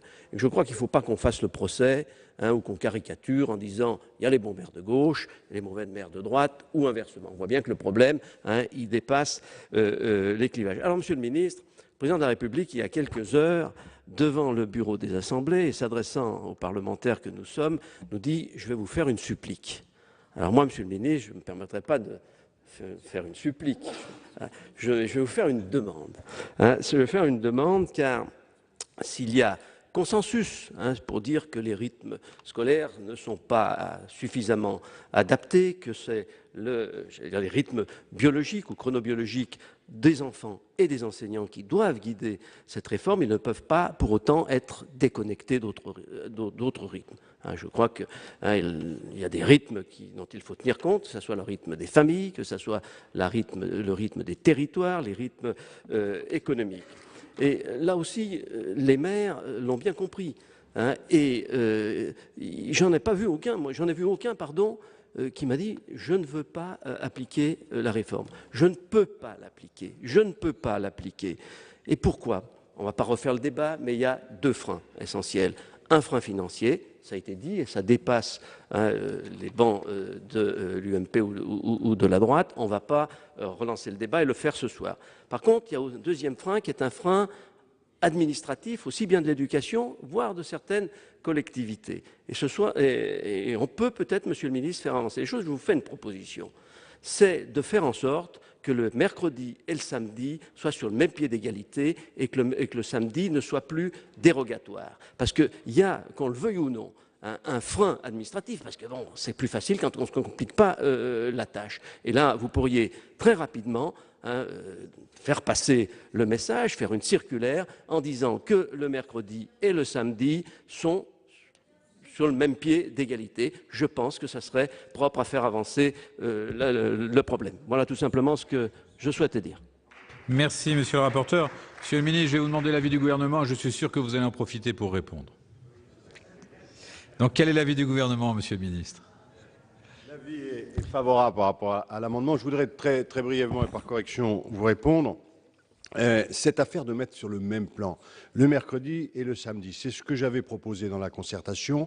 L'Association des maires de France, l'Association des maires ruraux, l'Association des présidents de conseils généraux m'ont demandé de déséquilibrer entre les deux pour qu'il n'y ait pas cette pression, vous le savez, des familles sur les élus. C'est un des résultats de cette très longue concertation que nous avons menée avec ceux que vous représentez ici, les collectivités locales, d'avoir demandé ce déséquilibre entre les deux pour les protéger d'une certaine façon, précisément de cette demande sociale qu'elles vivent. Et donc, vous voyez, c'est souvent ce qui s'est passé dans cette discussion, c'est tout le problème de l'intérêt général. Lorsque nous avons et lorsque nous devons concilier des intérêts qui, par nature, d'ailleurs, David Assouline l'a bien rappelé, ne sont pas nécessairement convergents. Ils ne sont pas convergents entre les parents, entre certains parents et d'autres parents, les collectivités locales, les professeurs eux-mêmes, bien entendu. Eh bien, on est obligé de faire un choix. Soit on prend le parti des uns contre tous les autres. Non. On a fait le choix d'avancer dans ce qui était l'intérêt de l'enfant en demandant à chacun de cheminer. Chacun un peu d'ailleurs dans cette affaire. On n'a pas pu entrer dans le détail et c'est pour ça qu'on y arrivera. Mais ce qui bloquait depuis 10 ans, c'est qu'on était incapable d'opérer cette démarche. Et souvent, c'est un des aspects les plus curieux de la vie politique française. C'est bien précisément parce qu'il y a eu les concertations très longues que l'on a évoquées et encore à nouveau qu'on a une partie des difficultés que nous vivons aujourd'hui. Parce que nous avons eu, vous en avez un exemple à l'instant, la volonté d'écouter les uns et les autres et d'essayer autant que faire se peut de les satisfaire. Donc je vous remercie de ce qui n'était pas une supplique, mais ça nous a permis un exercice de pédagogie et l'un comme l'autre, on aime bien ça. Merci, monsieur le ministre. Alors, nous votons sur l'amendement numéro 2. Je n'ai pas de demande d'explication de vote. J'ai été saisi d'une demande de scrutin public par les groupes UMP et socialistes sur l'amendement 2 de suppression de l'article 1er. Je vous rappelle que l'avis de la commission est favorable, l'avis du gouvernement est favorable. Il va être procédé au scrutin public dans les conditions fixées par l'article 56 du règlement. Le scrutin sera ouvert dans quelques instants.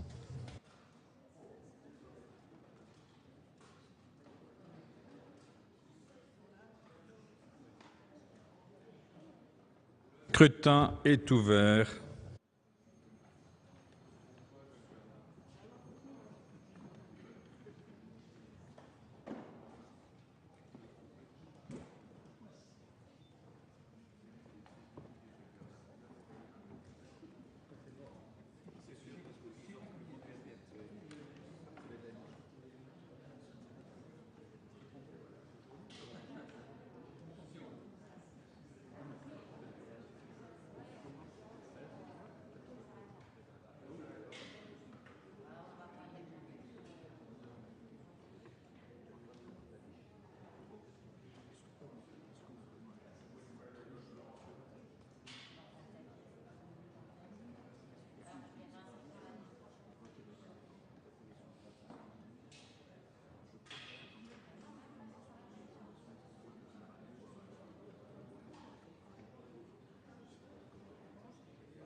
Personne ne demande à voter. Le scrutin est clos. J'invite les secrétaires à procéder au dépouillement du scrutin.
Alors, résultat du scrutin numéro 118 sur l'amendement numéro 2 à l'article 1er. Nombre de votants 346.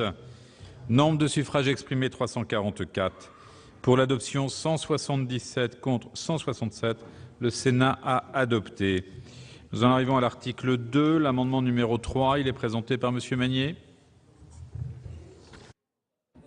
Il est présenté, Monsieur le Président. Présenté. Monsieur le rapporteur, l'avis de la commission. Même avis et même avis du rapporteur. Merci, Monsieur le ministre, même avis. Je n'ai pas de demande d'explication de vote.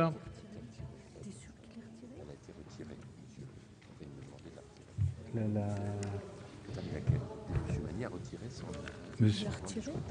Et il y avait... D'accord. Alors que ceux qui souhaitent adopter cet amendement veuillent bien lever la main. Merci. Avis contraire. L'amendement est adopté. Nous en arrivons à l'article 3. Monsieur Magnier, sur l'amendement numéro 4. L'amendement numéro 4 est présenté, Monsieur le Président. Merci. Monsieur le rapporteur, même avis? Avis de la commission et même avis à titre personnel. Merci. Monsieur le ministre, même avis? Même avis. Je n'ai pas de demande d'explication de vote. Alors, mes chers collègues, je vous rappelle que par cohérence avec la suppression des 2 premiers articles, cet amendement de suppression devrait être adopté puisqu'il vise à supprimer le gage. Si l'article 3 est supprimé, il n'y aura plus lieu de voter sur l'ensemble de la proposition de loi. Il n'y aura donc pas d'explication de vote sur l'ensemble. Quelqu'un demande-t-il la parole pour expliquer le vote sur l'amendement? Il n'y en a pas. Je mets aux voix l'amendement de suppression de l'article 3. Que ceux qui souhaitent l'adopter veuillent bien lever la main. Merci. Avis contraire. Il est adopté. En conséquence, la proposition de loi visant à affirmer la liberté du choix des maires quant à l'organisation des rythmes scolaires dans l'enseignement du premier degré n'est pas adoptée. Voilà pour le rejet de cette proposition de loi UMP des sénateurs Jean-Claude Carle et Jean-Claude Gaudin, un texte qui visait à instaurer la liberté des maires quant à l'organisation des rythmes scolaires. Le Sénat continue de se pencher sur la question des rythmes scolaires puisque je vous rappelle qu'une mission commune d'information est actuellement en train d'étudier la question. Vous pouvez bien sûr toujours voir et revoir toutes les séances sur notre site sur publicsénat.fr. Prochain rendez-vous de l'actualité parlementaire cet après-midi à 16h30 pour 24 heures Sénat présenté par Delphine Girard.